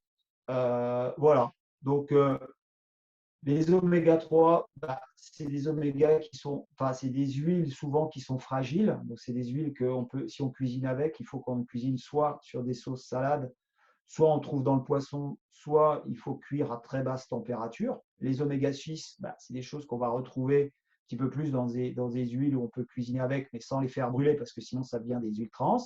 Et puis les oméga 9, bah, on retrouve ça dans l'huile d'olive, je vous en ai parlé tout à l'heure, dans l'avocat et dans les oléagineux. Voilà. Et puis bah, les graisses saturées, on en a besoin aussi. On les retrouve dans les viandes, le beurre, le lait, dans différents éléments où on a également des protéines. Vous avez vu, donc ça veut dire que si vous prenez de la viande, vous prenez aussi une partie des lipides à l'intérieur. Les recommandations de la science aujourd'hui disent qu'en gros, 1 gramme par kilo de poids de corps, c'est l'apport qu'on a besoin. Des acides gras saturés maximum 25%, en gros 8% de ce qu'on doit apporter dans la journée. Et puis, je vous parlais du rapport entre oméga 3 oméga 6 d'aujourd'hui. Aujourd'hui, on a plutôt un rapport entre 3 et 6 pour 1. On est plutôt à plus de 6 par rapport à 1, c'est-à-dire pour 6 oméga 6, on a un oméga 3, on va essayer de se rapprocher du rapport 3 pour 1. C'est-à-dire qu'en gros, on va essayer de diminuer l'apport en oméga 6 et d'augmenter l'apport en oméga 3 pour avoir un bon rapport qui nous permet de fonctionner correctement. J'espère que j'ai été clair là-dessus, je ne suis pas sûr. Enfin, s'il faut, je réexplique, je réexpliquerai plus tard. Voilà, l'IMC, dont Aitor, il en a parlé tout à l'heure, eux, ils sont suivis avec ça. C'est-à-dire que vous avez, c'est le poids en kilos divisé par votre taille au carré qui va vous donner un indice. Et en fonction de cet indice, il va vous donner un indice de masse corporelle. Alors attention, hein, il est ce qu'il est. Pour les sportifs, il est un petit peu faussé parce que, par exemple, si vous prenez quelqu'un comme Teddy Riner en période de forme, lui, il va se retrouver avec un indice de masse corporelle aux alentours de 30, 32. Donc, si on regarde sur la table, on va dire, ah lui, il est obèse. Non, non, il n'est pas obèse. Mais en fait, c'est que son niveau athlétique est tel que ça le rentre, pour un sédentaire, ça le rentre dans la catégorie des obèses. Alors moi, au lieu d'utiliser l'indice de masse corporelle, j'utilise plutôt la mesure de masse grasse. Et il y a un élément qui est essentiel, et notamment pour la santé, c'est le tour de taille. Donc en gros, vous faites votre tour de taille divisé par votre taille en centimètres, ça vous donne un rapport. Et si votre taille elle est inférieure à 0,52, 0,53, c'est que bon, vous avez plutôt une bonne santé. Au-delà, c'est là que vous avez une chance d'avoir des problèmes cardiaques, des problèmes cardiovasculaires. Donc voilà, donc ça c'est simple à mettre en place. Et quand on fait une perte de masse, quand on fait une perte quand on fait une sèche, le premier élément qui diminue, vous apercevrez que c'est le tour de taille qui diminue en premier sur tout le reste. Si on fait les mesures, tour de cou, tour de poitrine, tour de hanche, tour de cuisse, tour de bras, première chose qui diminue le plus vite, c'est le tour de taille. Les glucides, donc 4 kilocalories, à l'identique des protéines. Pour revenir sur ce que je disais tout à l'heure, en gros, la dépense thermique des protéines, c'est aux alentours de 30%. La dépense thermique des glucides, c'est aux alentours de 4%. Bon, voilà, ça veut dire que si vous cherchez à maigrir, il vaut mieux prendre des protéines. D'accord? Même si on en a besoin également dans l'effort. Okay? Des glucides, 3 types, glucose, fructose, galactose, ça c'est les glucides simples. Les glucides complexes, amidon, cellulose, saccharose, qui est en fait l'association du glucose et du fructose. Le lactose, c'est l'association du glucose et du galactose. En gros, ça veut dire que plus les glucides sont simples, plus ils se digèrent vite. Plus les glucides sont complexes, plus ils digèrent lentement. S'ils se digèrent lentement, vous aurez moins besoin de glucides dans la journée. Voilà. Alors que si ça se digère vite, vous allez avoir une perte de glucides, une chute de glucides, une hypoglycémie. Et donc, forcément, votre organisme va vous dire il faut me ramener des glucides. On parle d'indice glycémique. C'est ce que je vous ai expliqué. Donc, plus les glucides sont simples, plus l'indice glycémique est élevé. Donc, plus on digère vite. Plus les glucides sont complexes, plus l'indice glycémique est bas et plus on digère lentement. Donc, en gros, ça veut dire que sur un glucide, si vous avez plus de fibres, vous digérez lentement. Si maintenant, sur des sucres, vous rajoutez des lipides, vous augmentez le temps de digestion. Donc, après, c'est des stratégies alimentaires de dire comment on fait pour prendre plus ou moins, plus ou moins en fonction de ce qu'on recherche, c'est-à-dire prise de poids, perte de poids. Voilà, c'est des stratégies qui permettent de dire, plus il y a de fibres, plus on digère lentement, donc moins on va manger en quantité. Si on rajoute des lipides, forcément, on digère plus lentement et on en mange moins aussi. Donc voilà, tout ça, c'est à réfléchir en fonction de ce qu'on a besoin. Les quantités de glucides, ça va dépendre du sport qu'on va faire, puisque quand même le glucide, c'est l'élément numéro 1 de la contraction musculaire. Donc, on a forcément un besoin de glucides. Et plus l'intensité est élevée, plus on a besoin de glucides. D'accord? Voilà. Pour vous donner un petit exemple, si vous voulez une prise de poids, une prise de muscle, il faut que les protéines rentrent dans les fibres musculaires. Pour que ça marche, il faut que l'insuline se déclenche. Qu'est-ce qui permet de déclencher l'insuline? C'est les sucres. C'est-à-dire que quelqu'un qui va dire « moi, je veux prendre de la masse musculaire, je prends que des protéines », il a tout faux. Parce qu'à un moment donné, les protéines, elles iront directement aux toilettes et elles n'iront pas dans la fibre musculaire. Si vous voulez que ça rentre dans la fibre musculaire, il va falloir augmenter le niveau d'insuline. Donc, avec les protéines, il va falloir amener également des glucides pour qu'il y ait les protéines, enfin en tout cas les acides aminés qui rentrent dans les fibres musculaires. Voilà. En gros, si vous voulez, le tableau des calories, voilà, on doit apporter entre 30 et 60% de type de glucides. Jamais éviter de descendre en dessous de 120 grammes par jour. Et ça va dépendre de votre volume d'entraînement ou ça va dépendre de votre intensité dans l'effort. Là, je vous ai remis un petit peu les quantités en fonction du type d'entraînement que vous souhaitez faire. Et puis, voilà, l'idée, c'est d'augmenter les apports d'1 gramme par kilo par jour par heure d'entraînement. En gros, c'est à peu près ce qui est dit, mais aussi en fonction de l'intensité. Je vous l'ai dit tout à l'heure, c'est-à-dire pour stocker 1 gramme de glucides en glucose, ça nécessite, là j'ai mis 2,7 grammes d'eau. Tout à l'heure, on a parlé de 3. Généralement, c'est 3 parce que c'est plus facile à retenir, mais c'est 2,7 grammes de façon plus précise. Et puis, on peut stocker au maximum 500 grammes de glycogène musculaire, ça veut dire que dès qu'on l'a fait, le reste est stocké. Donc, soit il est éliminé par l'activité qu'on fait, soit il est stocké sous des formes diverses et variées. Ça peut être le foie, ça peut être, ça peut être transformé en cellules adipeuses. OK? Voilà. Les quantités, donc l'organisme ne peut pas fixer plus d'1 gramme de sucre à la minute, donc c'est 60 grammes par heure. Ça veut dire que si vous amenez plus de 60 grammes par heure, le reste va partir directement dans les urines. Okay. Si on amène trop de sucre, on crée un pic d'insuline qui va faire baisser le taux de sucre et qui peut vous amener sur des hypoglycémies réactives. D'accord? Après, les besoins en fonction de certains sports peuvent arriver à être 2 fois plus importants que ce qu'on peut assimiler. Donc, sur des efforts d'ultra-endurance, là, après, c'est des stratégies d'apport en glucides avec glucose-fructose qui peut permettre d'aller un petit peu plus loin dans la quantité. D'accord?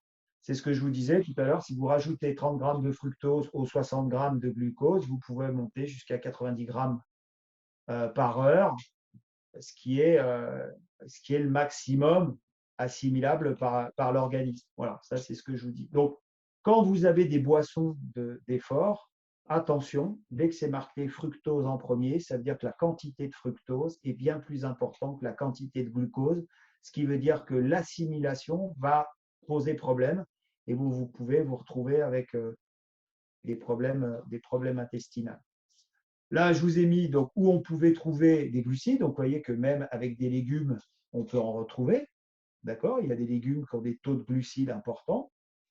Okay. On les retrouve forcément dans les fruits. Donc, en fonction des fruits, on a des taux de glucides qui sont plus ou moins importants. Donc, attention aussi à la quantité de fruits qu'on peut amener. Là, on retrouve aussi dans certains aliments qui sont plus difficiles à digérer, mais aussi des taux de sucre qui peuvent être importants. D'accord? Et puis, pareil, dans certaines légumineuses, les légumineuses, c'est plutôt des protéines végétales. Mais on n'a jamais un aliment où on n'a qu'un macronutriment. On a, par exemple, là, si on prend les différents légumineuses que vous avez à la fois des protéines, vous avez également des glucides à l'intérieur. D'accord? Ça, c'est le pain. En fonction du pain qu'on va prendre, ou du riz, on va se retrouver avec des niveaux de glucides qui sont différents, sachant que, par exemple, des pâtes blanches ou du pain blanc, et ben, le taux de sucre, c'est plutôt, enfin, le pain blanc, c'est du sucre rapide. Si vous prenez du pain complet, c'est plutôt des sucres lents. Donc, ça va se digérer pas à la même vitesse. Là, c'est la répartition des glucides sur la journée en termes de quantité, en termes de portions, comment on devrait, qu'est-ce qu'on devrait faire. Donc, en gros, on s'aperçoit qu'on devrait manger beaucoup de légumes de saison, de fruits de saison, des tubercules, un peu de légumineuses, et puis des produits céréaliers le moins possible, et surtout en fonction de l'activité physique qu'on fait.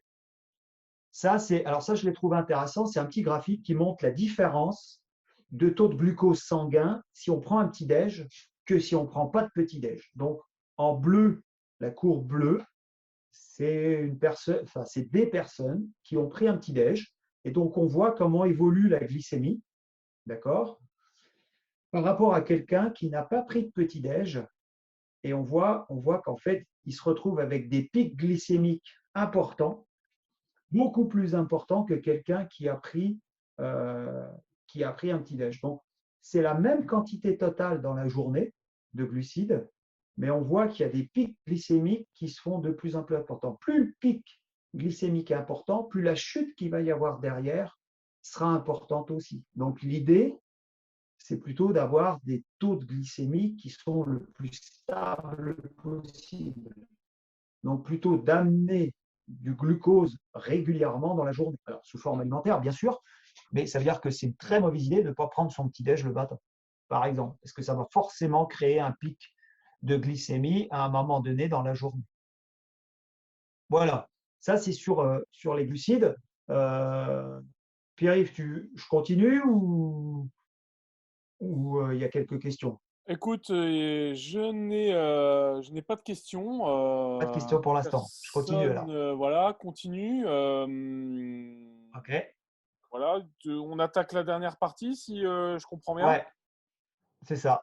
C'est ça. Donc, Alors là, c'est plutôt, oui, ma façon de voir les choses par rapport à des gens où j'ai suivi les formations, j'ai lu des livres ou beaucoup de choses comme ça. C'est ce qu'on appelle la neuronutrition. Pourquoi? Parce qu'en fait, la nutrition, là, elle est calée par rapport au fonctionnement hormonal du corps. C'est-à-dire qu'en fonction de la journée, d'accord, en fonction du cycle de la journée, vous allez avoir des hormones qui vont être prédominantes d'un moment à l'autre de la journée et donc qui vont faciliter l'absorption ou pas de certains macronutriments. D'où l'intérêt d'essayer de caler ça par rapport, caler la nutrition par rapport à l'évolution hormonale. D'accord? Donc, en gros, si vous voulez, le système nerveux, il est décomposé en système nerveux autonome. C'est ce qui permet de réguler le fonctionnement du corps. Il est régulé en deux petits systèmes qu'on appelle le système sympathique, qui lui est activateur, et le système parasympathique, qui lui permet de faciliter la récupération. Okay? Et donc, ces deux systèmes agissent les hormones permettent d'agir sur ces deux systèmes. Donc, c'est-à-dire que certaines hormones, dopamine, noradrénaline, adrénaline, permettent d'activer le système sympathique ou orthosympathique, et sérotonine, acétylcholine, GABA permet d'activer le système parasympathique. Donc, ça veut dire qu'en fonction des hormones, on va plutôt réveiller le corps ou lui faciliter sa baisse de tension ou sa récupération. Donc, en gros, qu'est-ce qu'on voit? Ça, c'est tous les neurotransmetteurs parasympathiques, et on voit un certain nombre d'éléments qu'il y a autour qui permettent de les faire fonctionner. Donc, qu'est-ce qu'on voit? On voit beaucoup de vitamines, on voit des minéraux, d'où l'intérêt de la micronutrition et des micronutriments dans l'alimentation. D'accord? C'est-à-dire que s'il manque un micronutriment, forcément, le neurotransmetteur ne fonctionnera pas bien et posera de problèmes dans le fonctionnement général du corps. Donc, vous avez la même chose au niveau orthosympathique, d'accord? Et donc, en gros, si vous voulez, ce que ressort cette neuronutrition, c'est qu'on va privilégier certains aliments en fonction des neurotransmetteurs. C'est-à-dire que le matin, on va plutôt privilégier des protéines et des graisses parce que c'est le moment privilégié de l'activation de la dopamine qui se régule extrêmement bien avec les protéines. Et plus on va avancer dans la journée, plus la dopamine va diminuer, la noradrénaline va s'activer, va diminuer, et puis après, progressivement, vous avez la sérotonine. Donc, en gros, les 2 premiers neurotransmetteurs permettent de réveiller le corps, de l'activer, et les 2 autres neurotransmetteurs, sérotonine et gamma, vont permettre de faciliter l'endormissement ou la récupération. Donc, en gros, au début de la journée, on va chercher à réveiller le corps pour l'activer, et sur la fin de la journée, on va faciliter l'endormissement. Et donc, toute l'alimentation, elle est basée là-dessus, et elle permet d'optimiser le fonctionnement global du corps. Donc, il y a pas mal de choses qui ont été écrites dessus. Moi, je l'ai testé. Plusieurs athlètes l'ont testé. Et ils ont plutôt déjà une régulation du glucose sanguin qui est plutôt plus importante. La deuxième chose, c'est qu'ils ont moins de coups de bambou dans la journée, et notamment après le repas du midi, parce que souvent, on somnole. Et un des signes de ça, c'est que souvent, le taux de glucose est trop important. L'insuline s'est déclenchée, fait chuter le taux de sucre, et on a tendance un petit peu à s'endormir. Donc, c'est signe qu'on a amené trop de glucose, trop de sucre au moment du repas du midi. Voilà. Donc, après, c'est une alimentation adaptée si on aime le sucré, le salé, voilà. Et en fonction si on fait du sport ou pas du sport. Mais ça marche plutôt bien, et c'est plutôt intéressant sur la régulation également du poids ou de la prise de masse ou de la perte de poids. Donc, c'est plutôt intéressant sous cette forme-là. Les micronutriments, donc les derniers éléments sur lesquels on va jouer. Donc, je suis resté très général. Je vous ai fait un petit tableau sur chaque, notamment là sur les vitamines. Donc, les vitamines, qu'est-ce qu'on voit? Quel est leur rôle? Je vous ai fait un petit tableau récapitulatif de tous les vitamines et de leur rôle dans le fonctionnement du corps. Donc, on peut voir qu'en fonction des types de vitamines, ça va agir sur la production d'énergie, sur le système nerveux, sur le sang, sur les fonctions immunitaires, sur les os, sur les antioxydants qui sont en fait des éléments qui permettent de diminuer ce qu'on appelle les radicaux libres, ce qui facilite, ce qui augmente les radicaux libres, ça augmente la fatigue, ça amène des infections, etc. Enfin bon, ça amène certains, et puis les vitamines permettent de réguler les fonctions musculaires, les fonctions endocriniennes, et puis tout ce qui est cardiovasculaire. Donc voilà, donc c'est un rôle dans chaque élément. Donc d'où l'intérêt, encore une fois, d'amener l'ensemble des vitamines, et donc d'où la problématique, par exemple, chez les véganes, qui, eux, enlèvent tout ce qui concerne ce qui est animal, y compris les œufs. Et donc, en fait, ils n'ont jamais de vitamine B12. Donc, après, on se retrouve avec des problématiques de production d'énergie et de fonctionnement du système nerveux parce qu'ils sont en manque de vitamine B12. Alors, généralement, les véganes sont complémentés en vitamine B12 parce qu'ils n'ont pas l'alimentation pour leur amener ce qu'ils ont besoin. Voilà. Contrairement aux végétariens qui, eux, peuvent prendre des œufs et donc amener la vitamine B12. Alors, moi, je me suis toujours interrogé de savoir si est-ce que l'œuf, la quantité d'œufs qu'on pouvait prendre était suffisante d'apport en vitamine B12. Donc, j'ai posé la question à plusieurs nutritions qui m'ont dit que oui, si les quantités étaient suffisantes d'œufs, on pouvait amener effectivement suffisamment de vitamine B12 pour fonctionner correctement. Voilà, ça c'est sur les vitamines. Et je vous ai fait la même chose sur les minéraux. Donc, on voit que alors j'ai mis vitamines, mais en fait c'est minéraux dans le tableau, d'accord. Vous avez les minéraux également. Sur chaque minéraux, un intérêt dans le fonctionnement du corps, et c'est pour ça que, encore une fois, c'est important d'emmener l'ensemble des vitamines. Alors, si vous avez une alimentation variée et que vous mangez de tout régulièrement sur des produits de saison, parce que l'apport micronutritionnel sur les produits de saison sont bien plus importants que des produits hors saison, vous n'avez pas la même chose. Plus les produits sont bio et cultivés lentement, et mieux vous avez les éléments à l'intérieur. Donc, j'ai envie de dire, ouais, ça coûte plus cher, ok. Mais acheter un portable à 1000 balles, ça coûte cher aussi. Acheter des cigarettes, ça coûte cher aussi. Donc, après, aller à l'hôpital parce qu'on est malade, ça coûte cher aussi. Donc, voilà. Donc, le mieux, c'est de ne pas être malade, c'est de prendre soin de sa santé. Et un corps, en fait, on n'en a qu'un. On ne pourra pas en changer. Donc, autant qu'on en prenne soin correctement. Et l'alimentation, c'est un des éléments de base qui va permettre de le faire. Voilà.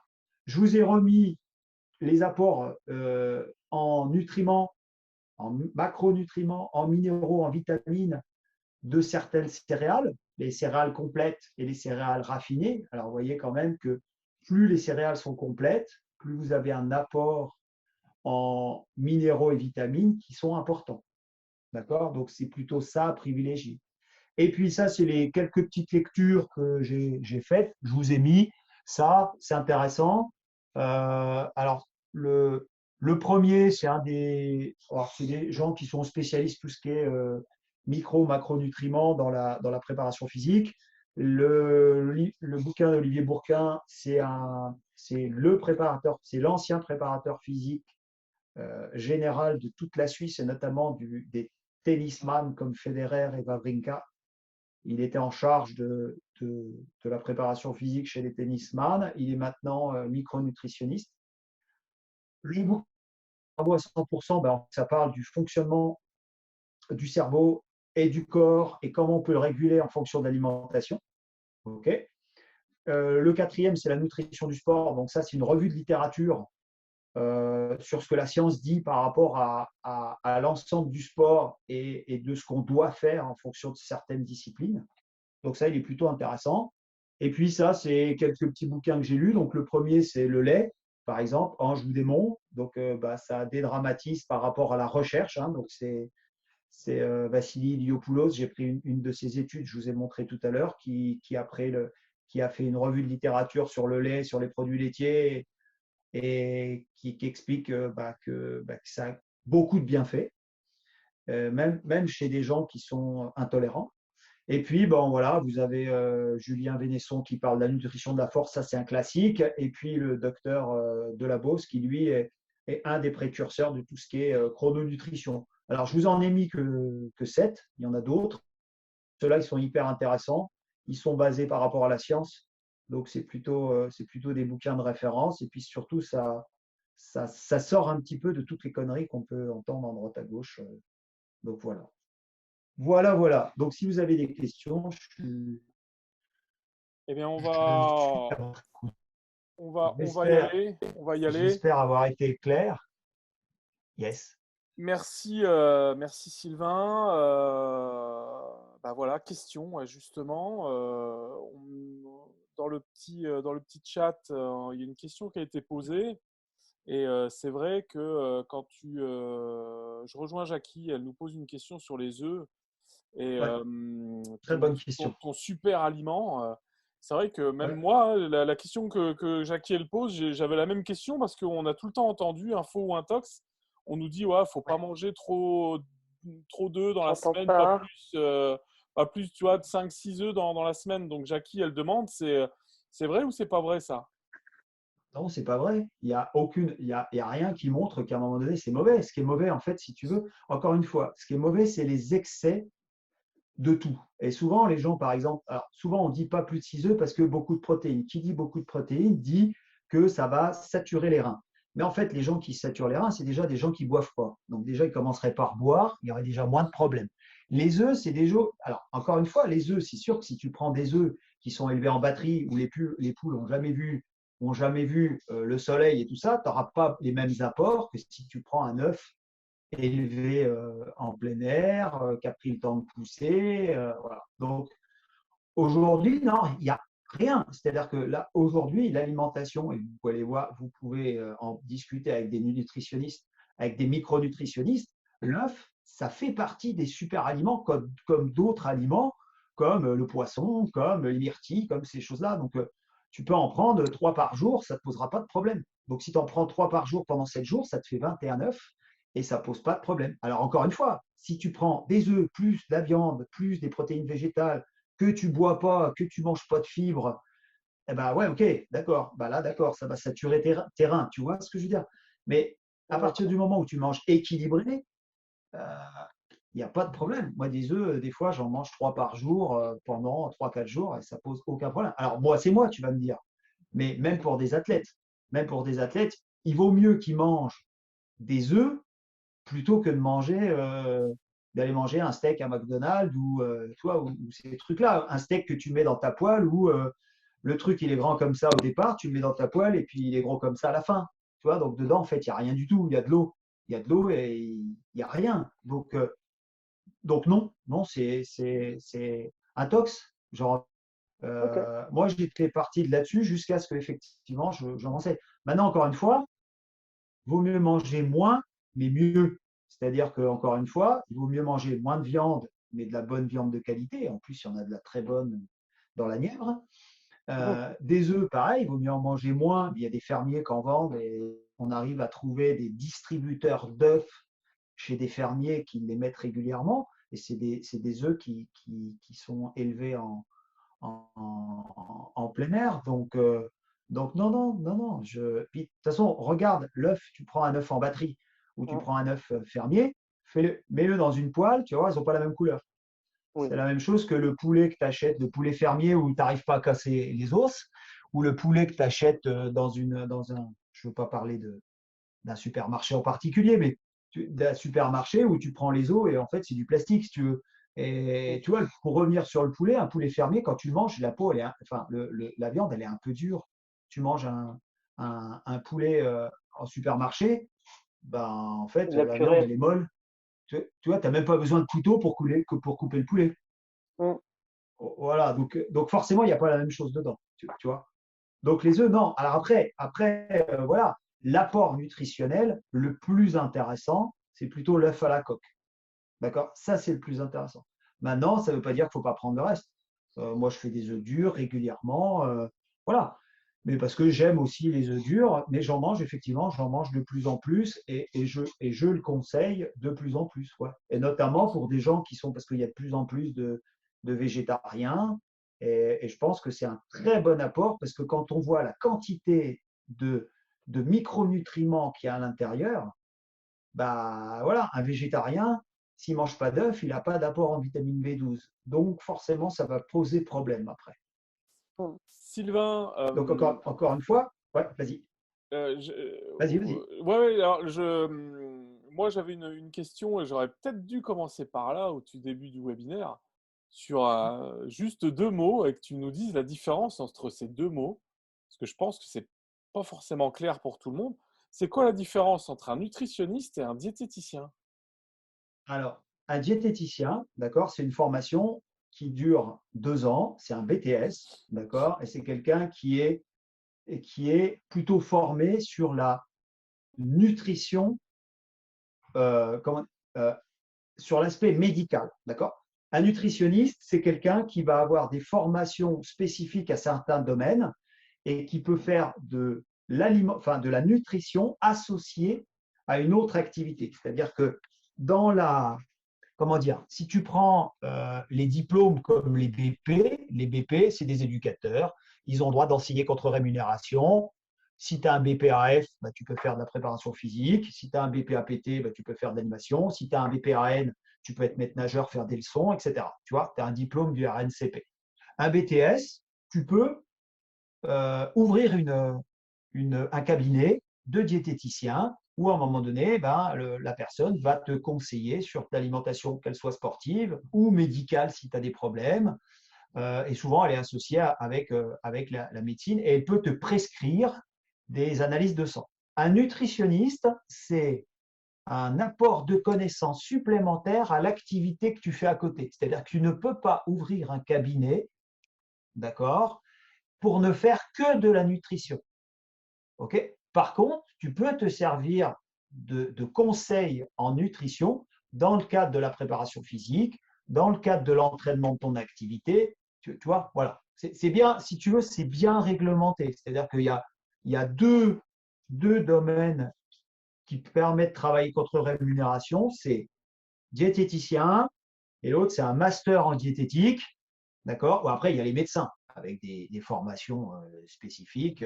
Et même si tu fais un DU de micronutritionniste, en micronutrition, tu ne peux pas en France ouvrir un cabinet de micronutrition. Il faut que tu sois diététicien micronutrition, ok? Entendu. Mais tu ne peux pas. En Suisse, tu peux. En Suisse, tu as un DU de micronutritionniste, tu peux ouvrir un cabinet de nutritionniste. En France, Donc les deux seuls. Les personnes de Formapi en train de passer leur diplôme en ce moment ou qui vont avoir ou qui l'ont déjà eu, donc peuvent faire une spécialisation en nutrition Faire si une ça les spécialisation en intéresse. nutrition. Voilà, ouais, ok. Ouais. Et quel genre dans le cadre, Quel genre Dans le de cadre de leur… spécialisation? Alors, après, tout dépend ce que tu… Moi, je sais que j'ai commencé déjà, en fait, j'ai commencé par le fonctionnement du cerveau. En fait, je me suis aperçu que le fonctionnement du cerveau dans le cadre des neurotransmetteurs avait un impact hyper important sur le fonctionnement général. Et donc, alors moi, j'ai la chance d'avoir suivi une formation sur la variabilité cardiaque qui me permet en fait de mesurer l'état de fatigue du système nerveux autonome, qui est en fait le régulateur principal du fonctionnement du corps. Et donc, tu as des outils précis de mesure d'état de fatigue. Et je me suis aperçu que en fait, l'alimentation impactait soit positivement, soit négativement en fonction de ce que l'athlète mangeait. Et donc, par rapport à ça, j'ai voulu comprendre comment, au niveau hormonal, ça fonctionnait. Et donc, par rapport à ça, si tu veux, il y a eu plein de questionnements qui sont arrivés. Et donc, je me suis dit, bah voilà, comment ça fonctionne, comment l'hypertrophie fonctionne, comment on peut jouer sur l'alimentation pour améliorer l'hypertrophie, comment on peut jouer sur l'alimentation pour prendre du poids de façon optimum ou pour perdre du poids de façon optimum, parce qu'à un moment donné, c'est pas seulement un apport en nutriments, en micronutriments, c'est aussi comprendre comment le corps fonctionne. C'est-à-dire que quelqu'un, tu veux faire perdre du poids à quelqu'un, si la personne, elle dort pas, elle est hyper stressée, tu pourras lui conseiller ce que tu veux. Elle ne perdra pas de poids. D'accord? D'où l'intérêt, la stratégie, c'est de dire, trouver des solutions pour baisser le stress, peut-être par l'activité physique, leur faire prendre confiance et à un moment donné, réguler, donner des conseils qui permettent de manger. C'est comme le conseil de dire ah non, il ne faut pas prendre de sucre le soir parce qu'à un moment donné, ça fait grossir. Non, ça ne fait pas grossir.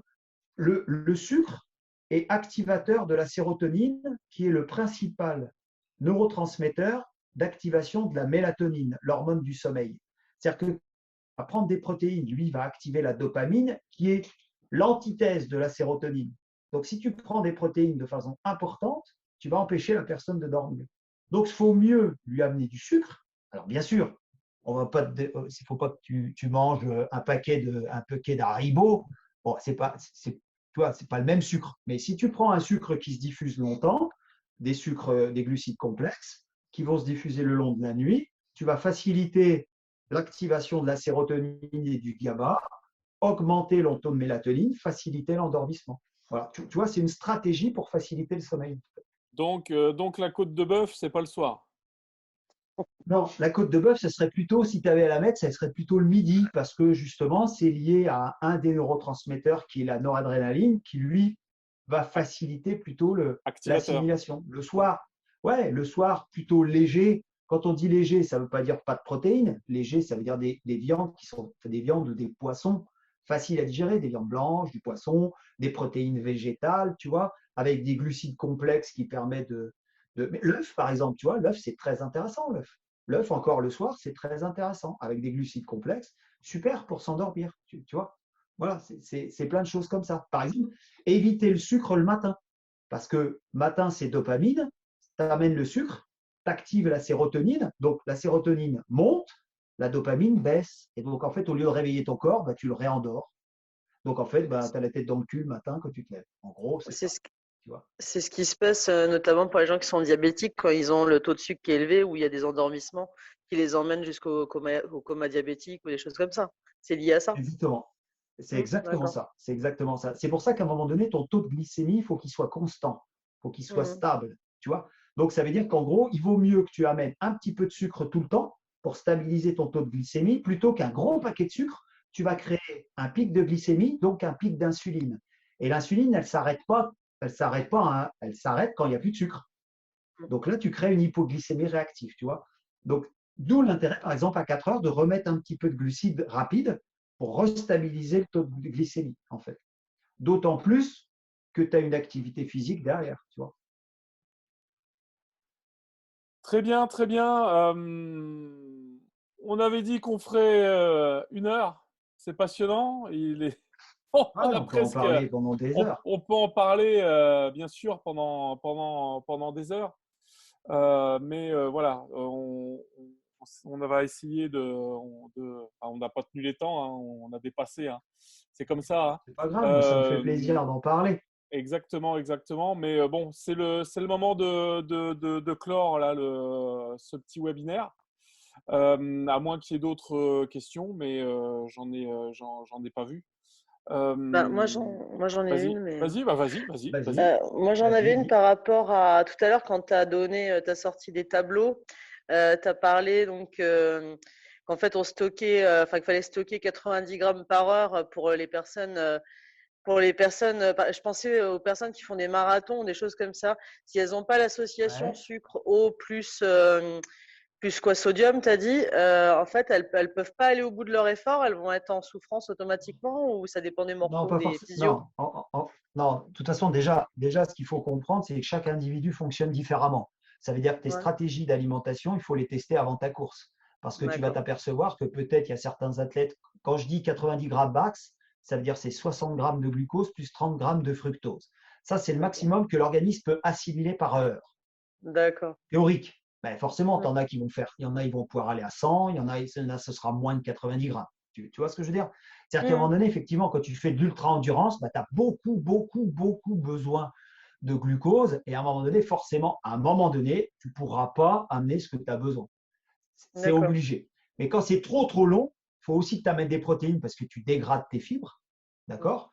Et puis, si tu veux stocker, il faut qu'en amont, tu puisses stocker du glycogène dans les muscles. Donc, tu vas utiliser des stratégies de stockage du glycogène avant de commencer ta course. Tu vois? Donc, en fait, tu vas essayer de retarder au maximum la perte importante de sucre. D'accord. Tu vois, c'est plutôt Mm. ça. Après, voilà, souvent, des fois, dans les boissons, tu as beaucoup de fructose et pas beaucoup de glucose. Alors, ouais, ça se digère plus lentement. Mais D'où, au niveau digestif, c'est une horreur, hein. C'est Sylvain, une horreur. Il y en a beaucoup. d'où des régimes hyperglycémiques avant des courses longues? Ouais, c'est ça, exactement. Il y avait pas Exactement. ils appelaient ça des régimes norvégiens ou régimes Non, suédois, des là. régimes dissociés scandinaves. C'est les Ouais, c'est régimes ça. dissociés scandinaves. En fait, en gros, un manque de sucre et tu recharges à fond le sucre. Mais bon, c'est des trucs, tu peux pas, enfin, faut bien le maîtriser parce que tu peux vite te retrouver HS avant ta course, en fait. Tu vois, donc en fait, tu crées une déplétion de sucre, tu recharges au maximum de ce que tu peux au niveau glycogène pour retarder en fait la baisse de sucre plus tard. Donc oui, c'est une stratégie. Maintenant, comme toute stratégie, Sevrage du corps en sucre pour avoir un c'est rebond ça. après pour que tu en stockes encore plus, quoi. Exactement. Alors après, c'est pour ça qu'il faut essayer ça avant, parce que si jamais tu essayes un produit que tu n'as jamais essayé avant, c'est la catastrophe, hein. Souvent, c'est la catastrophe, tu vois. Donc, toujours, il faut que tu saches ce que tu digères. Moi, je te disais, moi, un gel, je prends un gel n'importe quand dans une course, avant, pendant ou après, il repart instantanément.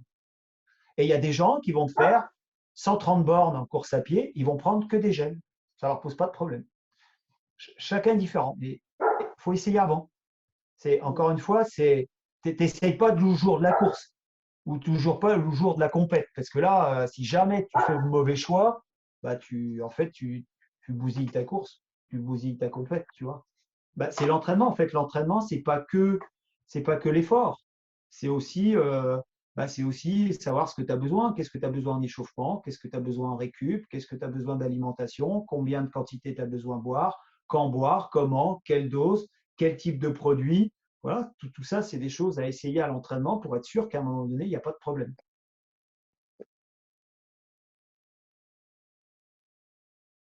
J'ai répondu à ta question, Jackie? Oui, oui. Et que ça coupe des fois. Donc j'avais un Voilà, morceau que j'avais pas. c'est juste, tu veux, la différence entre glucose et fructose. Bah, Mhm. déjà, c'est que le fructose, il vient du fruit, donc il est plus long à digérer. Comme il est plus Mhm. long à digérer, bah forcément, c'est plus d'efforts pour l'intestin. Si plus d'efforts, il suffit que pendant la course, et notamment sur des courses à pied où il y a des chocs, bah, les chocs à l'intérieur, ça peut irriter l'intestin et donc dégrader la digestion. Et donc, c'est à ce moment-là que bah, tu peux te retrouver avec des vomissements, des diarrhées ou des problèmes digestifs. Tu vois. Des Voilà, c'est pour diverticules. ça que, encore une fois, il faut que tu testes avant. Tu vois, Ok. voilà, il faut que tu testes avant. Mais juste Et comprendre aussi que l'hydratation associée au sucre, tu as une meilleure hydratation de la cellule que l'eau tout seul. Maintenant, c'est ce que disait Heitor tout à l'heure. Il disait, quand ils emmènent les boissons, il y a de l'eau, toute simple, mais il y a aussi des boissons à base de glucose. Et souvent, ce qu'ils font, c'est qu'ils font un mélange des deux pour éviter d'avoir trop de glucose aussi. Tu vois, un peu de glucose, un peu d'eau. Bon, voilà. En fonction, s'il fait très très chaud, on mettra un petit peu moins de glucose, un peu plus d'eau. S'il fait très très froid, on mettra un petit peu plus de glucose et un peu moins d'eau. Tu vois. Mhm. Donc, c'est pas une légende quand on dit que boire une bière après un effort, ça fait du bien. Non, alors, en fait, si tu veux, c'est pas la bière qui fait du bien.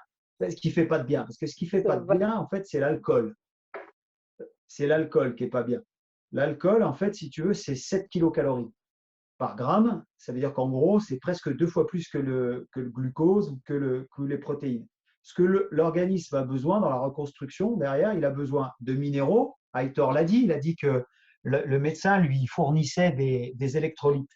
Mm. C'est ça qu'il lui donnait. C'est des sachets que tu mets dans tes boissons et dedans, en fait, tu as tout ce qui est minéraux et vitamines, d'accord, qui permet d'éviter d'avoir les différences de rapport entre sodium, potassium, magnésium et calcium qui participent à la contraction musculaire. Tu vois. Donc ça va dedans. Ça, c'est la première chose qu'on a besoin. La deuxième chose qu'on a besoin, c'est de réhydrater le corps. La troisième chose qu'on a besoin, c'est recharger l'organisme en éléments qui permettent de contracter le muscle, c'est-à-dire le glucose, le sucre. Et le troisième élément, c'est reconstruire du muscle, donc c'est les acides aminés. Donc en fait, tu as besoin de ça. Maintenant, si la bière, elle n'a pas d'alcool et elle contient des micronutriments Et du et des sucre, protéines, pas de problème. Ah bah, et du un peu sucre, elle en contient forcément, hein, puisque forcément. l'alcool. Mais l'alcool, c'est pas très bon. C'est pour ça qu'en fait, les gens qui boivent beaucoup, bah, ils peuvent arriver un peu à prendre rapidement du poids, toi, parce que c'est beaucoup de calories facilement avalées. On était dans les légendes urbaines. Ah bah, il y en a beaucoup. Il y en a beaucoup, beaucoup, beaucoup dans les légendes. Ouais, c'est clair. Alors après, faut pas boire un coup, c'est pas grave, mais il vaut mieux boire. Euh, il vaut mieux boire une bière légère plutôt qu'une bière brune, par exemple, parce qu'il y a plus de sucre, plus d'alcool. Voilà. L'alcool, ouais, bien Par sûr. exemple, Ouais. il vaut mieux boire une bière que de boire une vodka, par exemple. Tu vois. Après, ce qu'il faut comprendre aussi, c'est que Surtout après du tout ce qui est sport. alcool, ouais, en fait, tout ce qui est alcool déshydrate parce que c'est un effet diurétique. Donc, ça te fait aller aux toilettes et ça te fait te déshydrater plus vite. Donc, au lieu de t'hydrater, où tu as l'impression de t'hydrater, ben en fait, tu te déshydrates complètement. Et l'alcool a un rôle aussi destructeur sur le sommeil. Donc, plus tu vas prendre d'alcool, plus à un moment donné, ça va impacter ton sommeil. Alors moi, je te dis, pour l'avoir mesuré sur moi, mais j'arrive à le mesurer chez les athlètes aussi. Moi, je prends une bière le soir, je prends 5 pulses de plus de moyenne sur mes pulsations cardiaques de nuit. Parce que j'enregistre les pulses de 11h à 6h du matin. J'ai plus 5 pulses systématiquement quand je prends une bière le soir. Quand j'en prends pas, j'ai 5 pulses de moins. C'est systématique. Hein. Et pour en avoir discuté avec plusieurs prépas physiques et des gens qui maîtrisent les analyses aussi de la fatigue, ils voient la même chose que moi. C'est-à-dire que plus tu bois, plus tu impactes ton sommeil, plus tu as les pulsations cardiaques qui sont hautes. Et comme l'élément numéro 1 de la récupération, c'est quand même le sommeil, si tu détruis ton sommeil, tu détruis ta récup. Et les gens qui prennent du poids, c'est souvent des gens qui dorment très mal. Donc, tu ne facilites pas les choses, en fait. Mm.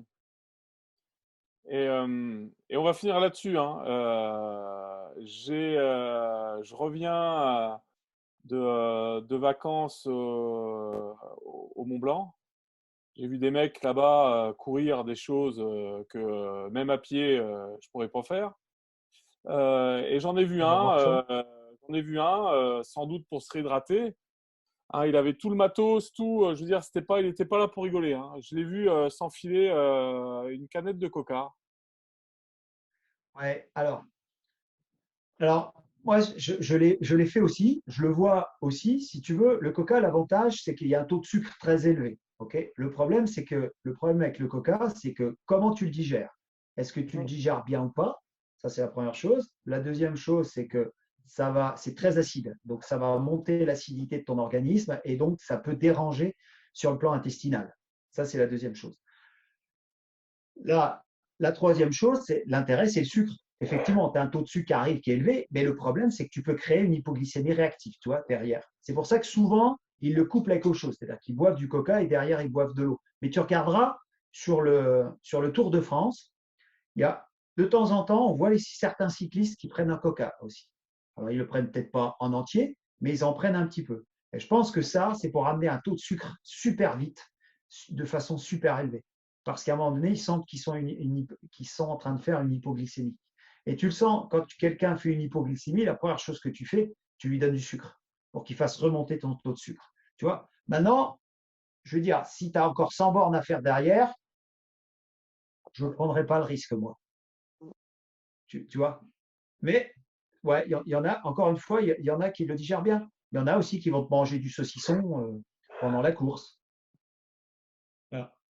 Tu vois? Alors, il y en a, ils disent, bah, le saucisson, ça me fait du bien au moral. Ouais. Et on sait aussi que aujourd'hui, la recherche a montré que l'aliment plaisir est bien plus important que l'aliment qu'il faut.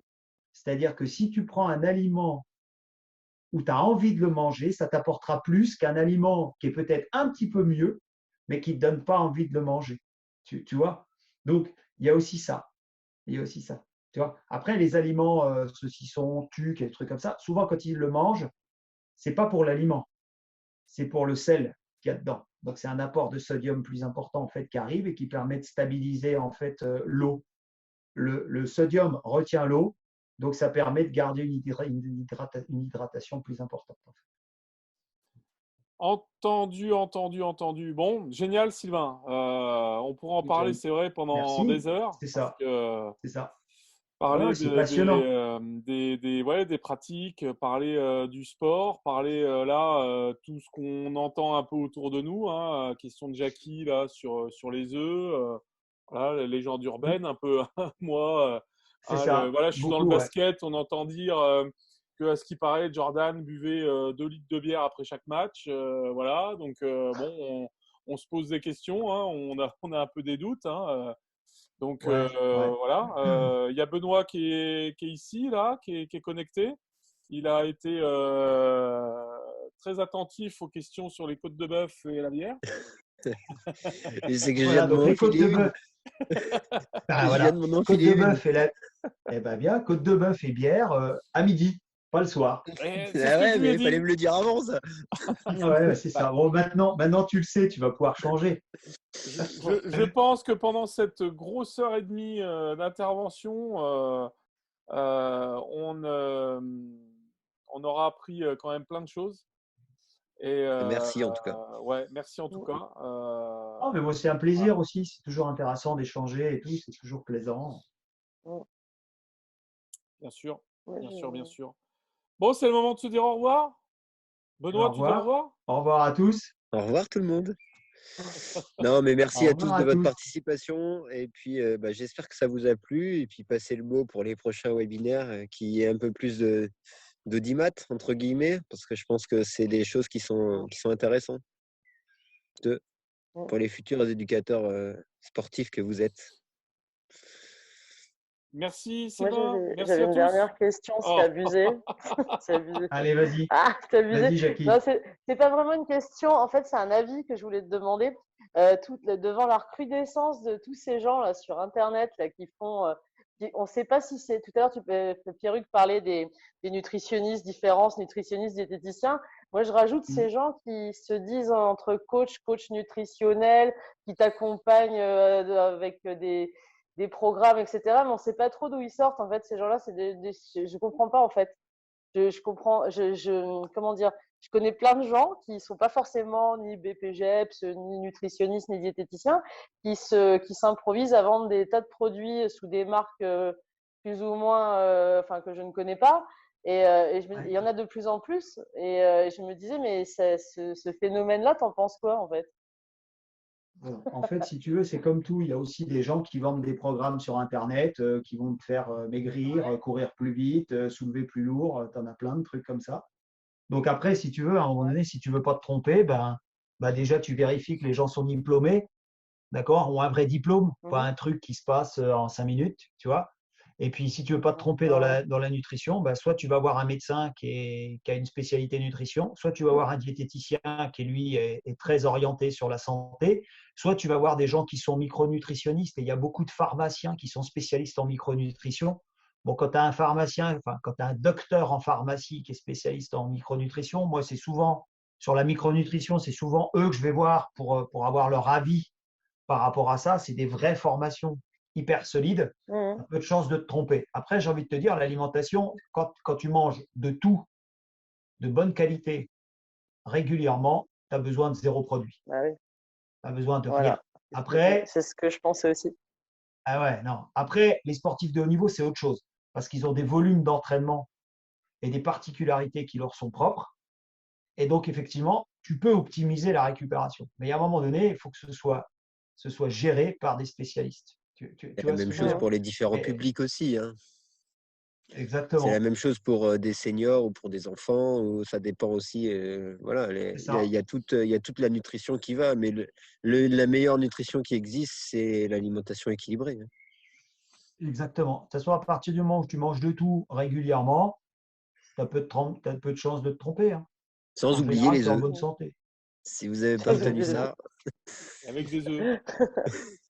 Alors, c'était plus Ça, dans le tout à sens où, fait. enfin, d'où sortent tous ces gens avec tous ces conseils qu'ils donnent partout, avec des exemples. On Ouais, dirait que c'est des choses déjà préconçues, tu vois. Enfin, ils disent tous la c'est des même ouais. chose, commerciaux, Après, hein. quel que soit. oui, C'est des commerciaux, c'est des voilà. commerciaux. Mais je Puis, C'est trouvais des et ça en plus, commerciaux, grave, c'est en fait. pas. Je après, Je trouvais ça ils grave. deviennent, ils disent qu'ils sont coachs en plus. Ils te coachent. Oui, en C'est-à-dire plus. qu'en fait, ils te font faire du sport. C'est-à-dire qu'ils ne sont pas diplômés, ils n'ont pas de diplôme, pas de formation. Ça, Ils vendent un produit et en plus, ils te font faire du sport. Donc, déjà, ils ne te connaissent pas, ils ne savent pas ce qu'il faut ils sont faire et trop en plus, forts. ils te vendent un truc où ils ne savent pas ce qu'il y a dedans. Donc, c'est Voilà. extraordinaire. Tu vois, moi, Ouais. je sais que je connais un athlète qui s'est fait pincer, Ses produits, il était sponsorisé par une marque, je ne citerai pas. La marque, elle a elle est, parce qu'elle distribue partout dans le monde. Et sur une des chaînes, elle était polluée avec des diurétiques. Ben, le mec, il s'est fait choper avec. Le temps qu'il prouve, que le produit ça venait du produit de la marque, ben, les Jeux Olympiques étaient passés. Alors, bon, quand tu peux faire une médaille, tu vas pas au jeu, que ta carrière s'arrête, bah, ça fait mal, si tu veux. Ça fait mal. Donc, voilà. Après, il y a un truc pour pas te tromper. Il y a un truc pour pas te tromper. Le label Sport Protect, si tu as ça sur les produits, tu as zéro chance de te tromper, il n'y aura rien dedans. Ça, c'est sûr et certain. D'accord? C'est le seul label qui, à un moment donné, permet d'être sûr de ce qu'il y a dedans. Mais Si tu c'est n'as pas 5% ça, plus cher. ah bah, ouais, mais au moins, bon, Tu as voilà. une garantie. Ouais, C'est comme tout. ouais, bah ouais. Mais toutes ces Bah, c'est comme tout, personnes, c'est comme toutes ces Mais c'est comme personnes, la Jacques, bouffe, hein, c'est euh, ce que tu as dit, tout ce qui est bio, tout ce qui est tout ça. Voilà, il faut peut-être manger ça, moins grande quantité, mais de meilleure c'est mieux, ouais. qualité. de meilleure qualité. Mais C'est toutes ça. ces personnes apparaissent de nos jours. C'est aussi le dictat de la société. Il faut absolument voilà, être comme ci, être comme ça. Il y aurait, on saurait, on ferait attention. Il n'y aurait pas la junk food, il y aurait pas, on mangerait sainement. Il n'y aurait pas toutes ces personnes-là. Parce qu'en plus, ces personnes-là, elles utilisent le terreau de la peur des gens, l'envie d'être bien et beau. Oui, c'est que du business au final, quoi. Mais Oui, c'est que oui. du business et en plus les gens ils appliquent. Mm. En fait, si tu veux, les gens ils appliquent des choses que eux ils font. C'est-à-dire que moi, ça m'est arrivé d'avoir une personne qui est venue me voir pour faire de la préparation physique. Bon, il a vu plein de coachs, hein, on lui a tous expliqué comment il fallait faire. Et moi, je lui ai demandé, je lui ai dit, mais comment ça se passe? Bah, il me dit, bah, quand j'ai fait les programmes, après, j'arrive plus à bouger de partout, je suis fracassé. Je dis, OK, et c'est quoi l'objectif? Bah, c'est de nager plus vite. Ah, OK, donc en fait, tu n'arrives plus à nager. Bah non. Bah, je dis, voilà. Bah, je dis, à un moment donné, peut-être que c'est pas adapté pour toi ce qu'ils leur font faire, tu vois. Et Mm. effectivement, après, bah, on a adapté les choses parce que l'objectif, c'était de nager plus vite et pas d'être culturiste. Tu vois, donc à un moment donné, chacun son métier à un Mm. moment donné. C'est ce qui est bon pour toi n'est pas forcément bon pour les autres. Donc, c'est ta Mm. capacité d'adapter à ce que la personne a besoin. Encore une autre question, du coup, Régime, qui viennent? ré- régime du camp, déconseillé également. Alors, pour moi, si N'importe tu quel veux, régime. Ouais, hormis si tu as des problèmes de santé ou tu as besoin d'une alimentation un petit peu spécifique par rapport à des problématiques que tu as, pour moi, le régime n'a aucun intérêt. Sauf si c'est des stratégies pour manger moins. Tu vois ce que je veux dire? C'est-à-dire quelqu'un qui va te dire, moi, je ne vais pas manger de glucides, ou moi, je ne vais pas manger de lipides, ou moi, je ne vais pas manger de protéines. Non. À un moment donné, ce n'est que des stratégies pour manger moins. Ou alors, il y en a qui dire, bah, le jeûne. Alors, un grand truc, là, le jeûne. Non, le jeûne, c'est qu'une stratégie pour faire un repas de moins. Et en fait, ce que tu fais de moins, eh ben, tu t'en mets moins dans les autres, t'en mets un peu moins, t'en mets un peu plus, mais la quantité totale de la journée, elle est moins importante que ce que tu as besoin. Et donc, tu maigris. Mais ce n'est pas le jeûne qui te fait maigrir. Ce qui te fait maigrir, c'est le déficit calorique. C'est pas, donc, à un moment donné, hormis si, par exemple, tu es allergique à certaines choses ou voilà, que tu ne peux pas manger tel produit, ok, pas d'accord. Mais là, après, ça, c'est médical. D'accord? Mais pour moi, il n'y a pas de régime. Tu n'as pas à faire de régime. T'as pas, enfin, voilà, si tu fonctionnes, si tu n'as pas de problème de santé, je ne vois pas pourquoi tu fais un régime. Si tu manges ce que tu as besoin, il n'y a pas de problème. Voilà. Mais c'est très à la mode, hein. Les régimes machin, les régimes bidules. Voilà. Ben, il y a juste à poser la question à tous ceux qui font des régimes. Moi, il y a quelqu'un qui m'a dit, il y a un sportif qui m'a dit une fois, il m'a dit, ah, je fais un régime, c'est super, c'est le régime cétogène. Et il me dit, ouais, c'est super, maintenant, ça va vachement mieux en vélo. Je dis, ouais, ok, ça va mieux en vélo. Ben, il me dit, ouais, ah ben oui, il me dit, ouais, je suis capable d'aller plus vite, plus longtemps, tout ça. Ouais, je dis, super. Et je dis, ça se passe comment à la maison? Ah, il me dit, bah, ça se passe pas très bien avec ma femme. Je dis, ouais, ouais. Bah, je dis, c'est un peu normal, parce qu'à un moment donné, peut-être qu'il y a des aliments que tu n'as pas emmenés, puis sur l'aspect hormonal, bah, elle me dit, ah ouais, ouais, effectivement, depuis que je fais ça, ça va vachement moins bien, je suis un peu plus énervé. Bah, je dis, ouais, bah, peut-être qu'à un moment donné, c'est peut-être pas ce qu'il a besoin, en fait. D'accord? Donc, donc, ouais, ok, peut-être. Mais bon, si tu vis tout seul, que tu es un ermite et que tu vis dans une grotte, bah, tu fais comme tu veux, tu vois. Bon, quand tu es des enfants, tu es marié et que ça agit sur ton cerveau, c'est pas facile, hein. Il y a peut-être d'autres stratégies que ça.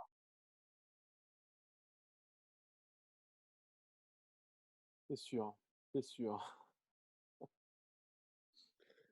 Allez, on clôture la soirée. Merci à tous. Bonne fin de soirée et puis à Allez, bientôt pour à certains bientôt. qui À en a très demain bientôt. qui ont cours. Allez, à Bye. bientôt. Au revoir. Merci, au Au revoir. revoir. Alors, Merci de pour votre Au info, présence. les revoir. cours, c'est au stade Léo Lagrange, à la salle de tennis de table demain, C'est le bureau chaud directement? Ok, directement. je crois que tout le monde a l'info. Allez, Au au revoir. revoir. Bonne soirée, salut Allez, Sylvain, à la Au à Au bientôt. prochaine. revoir. revoir. Salut. Salut.